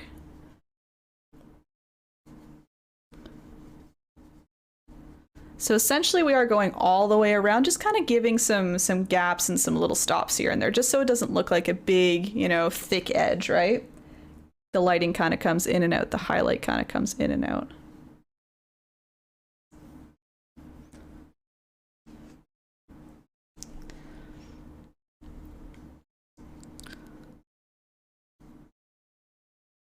I'm kind of switching on my brush between adding white and black because my black is quickly drying here. Hopefully yours is staying a little more wet for longer. But I find just quickly adding some black to help with blending that white in, again, really helps me. And you can cover it up if you need to. You can break up the line if you need to. Just make sure you're washing off your brush before moving back to the white, of course. Pretty good, taking shape. Okay, I'm going to now work on what I'm calling the inside line, so the line kind of hugging the mirror part itself. You can see I don't highlight quite as much. I kind of leave the top unhighlighted. It looks like the bottom is the most highlighted, and then I kind of curve it up and around, and it kind of fades out from there. So let's start down here. That's pretty bright, so I'm going to probably dim that down with a little black just to blend it. So I'm curving around the mirror here and then kind of just allowing it to fade out, kind of blend out before reaching the top. Same thing on the left. I'm going to do mine a little funnier because remember I'm going to cut this black corner. So I'm going to shape the mirror the way I want it to be. Excuse me. So I'm leaving a nice black spot there only because I'm about to cover that with black, but otherwise you should be hugging whatever part of your mirror is there, right? As long as you're not changing anything up like I am later on. But if you are, just anticipate where you're changing it up so you can fix up inside the mirror later. Hope that's making sense. Okay, I just have a little black on my brush to kind of fade out the white a little bit because again, mine did not blend quite as much. So I just like taking a little black, I kind of go along the edges of the white, kind of sweep down or sweep with the white just to help fade it out a little bit. I kind of like how highlighted it is, I just want to dim it down a touch. So make it a little more gray toned. But maybe I'll keep some really white spots as well. Those are nice little glistens. See how that took shape? That's the key, is doing those two different edges because it allows you to kind of show kind of inside the mirror. I hope everyone understands when I'm saying inside. Your mirror is kind of hovering, right? It's like inside of a casing, and you could stick your fingers in this casing, right? So you need to highlight both edges to show that.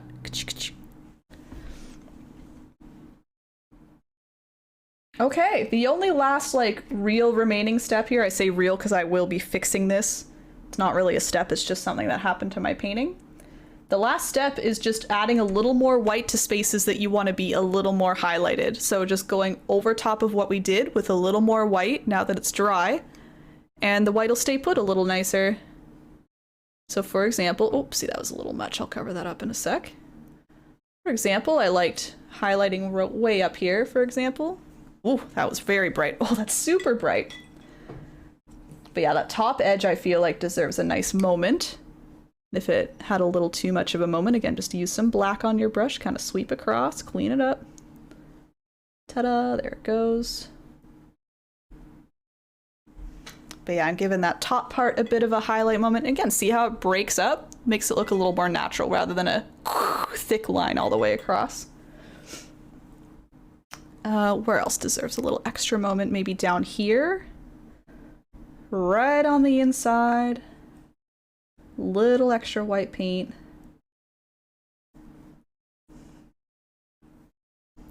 Pretty, and then where else? Maybe a little bit here.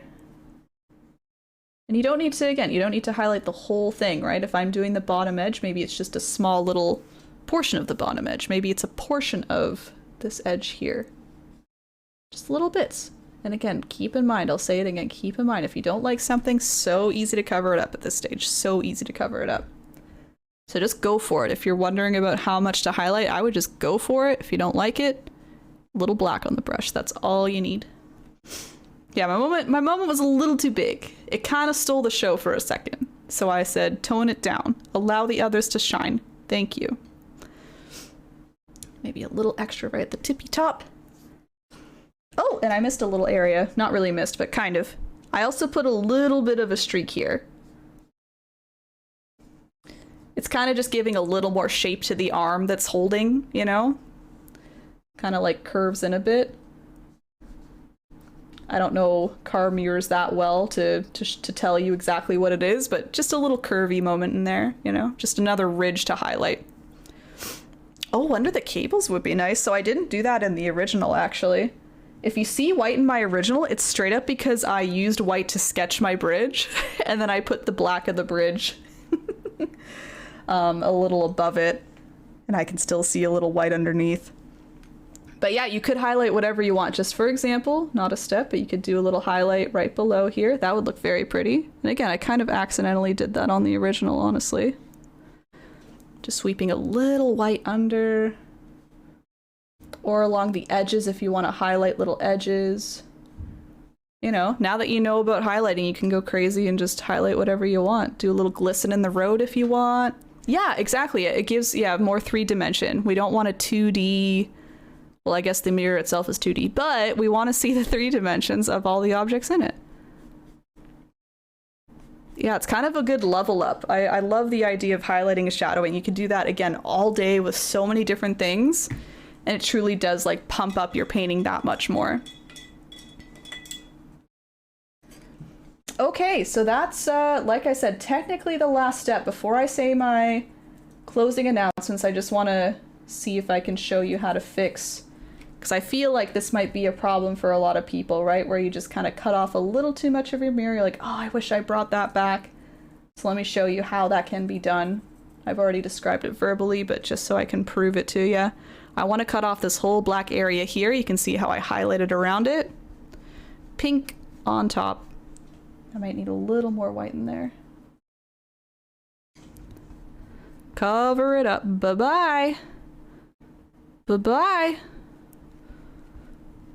Not saying bye to you guys, just saying bye to this black paint. Bye-bye! Look at that. See, not perfect. I still see a little black, but if I were to do a second coat, or if I even just use thicker paint, I'm honestly running out of white on my plate. That's my biggest struggle right now. Then I think it would probably just cover it up in one go. Oh, see, there we go. That's a little more white on my brush there. That's covering up the black a lot more. just so you can see how it can be done. Grab a little purple because I'm looking like I'm going into the purple section of the sky.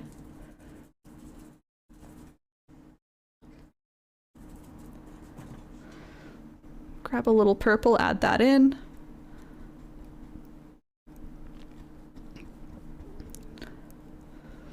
Blend, blend, blend.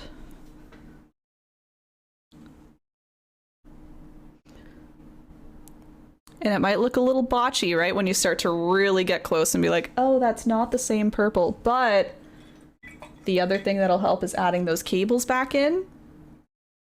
And then it'll be really hidden in the background there. Just gonna touch that up. All right, let's add those cables back in. This is a very quick example of how you can fix something, right? So take your time when you're fixing it. Cable.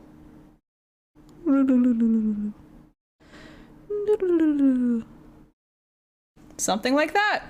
And then there you go. The shape of my mirror looks a lot better. Like, it's just those tiny little fixes, tiny little details that I think can really just bring your painting up a level. I'm glad I spotted that. That would have all been covered with black had I not done that, and now it's all fixed up again. Obviously a little noticeable, but if I were to take my time and spend a little more time blending that out properly, color matching properly, wouldn't be noticeable at all. Okay, so yeah, that officially ends off the painting. I'm just going to say some wrap-up closing announcements. If anyone on Twitch is still painting, if anyone on YouTube is still painting, please keep going. I just want to like have a way to end off the YouTube video, you know? So yeah, thanks for painting with me. As always, whether you're here live on Twitch or watching me on YouTube, I appreciate your viewing. Your viewing? I appreciate your viewing. What am I saying? I appreciate you being here. I appreciate you watching is what I should say. I feel like a lot of people don't know, but watching me live on Twitch really helps me grow, really helps new people find me, helps people find painting as well. So thank you for being here on Twitch if you were here today. And then YouTube, again, thank you for watching on YouTube. I make a tiny little income from views on YouTube, so thank you for doing that. And again, the more views I get there, the more people find me. So it's all just a nice little circle of love and sharing. So I appreciate everybody viewing me, however they view me. I'm gonna stop using the word view now. If you liked what you did here, the whole step-by-step painting thing, obviously there's so much more on my YouTube you can explore if you're new to my channel or new to Twitch here. Otherwise, I do these about once a month, these free painting tutorials about once a month live on Twitch. I already have the next one booked, actually. I have a design ready to go. So I'll show you this one to tempt you with a whole new challenge here. This one's coming up the first Sunday of April, okay? So even if you're watching this on YouTube, you have time to come look and watch on Twitch.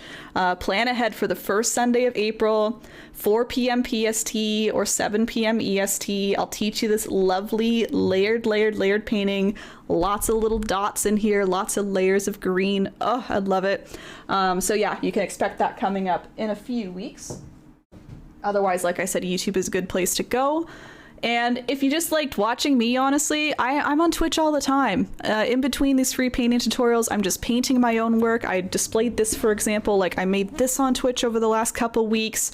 I do more like intricate pieces or maybe more goofy pieces as well. Sometimes as a community, we have little painting events that are a little more goofy and lighthearted. So yeah, if you just want to be entertained during the day, maybe you're at work, you just need some background noise or want something to put on while you're cooking dinner, feel free to put me on. I'm on Twitch Tuesdays, Thursdays, and Sundays now, different times of each day, but you can check my schedule on Twitch or on Facebook. I have it all written out. And I think that's all. Just thank you for being here. Thank you for continuing to paint with me. I've been doing this for like 2.5 years, and I'm just thrilled that people still like doing this. So thanks for being here. Okay, see you YouTube, bye.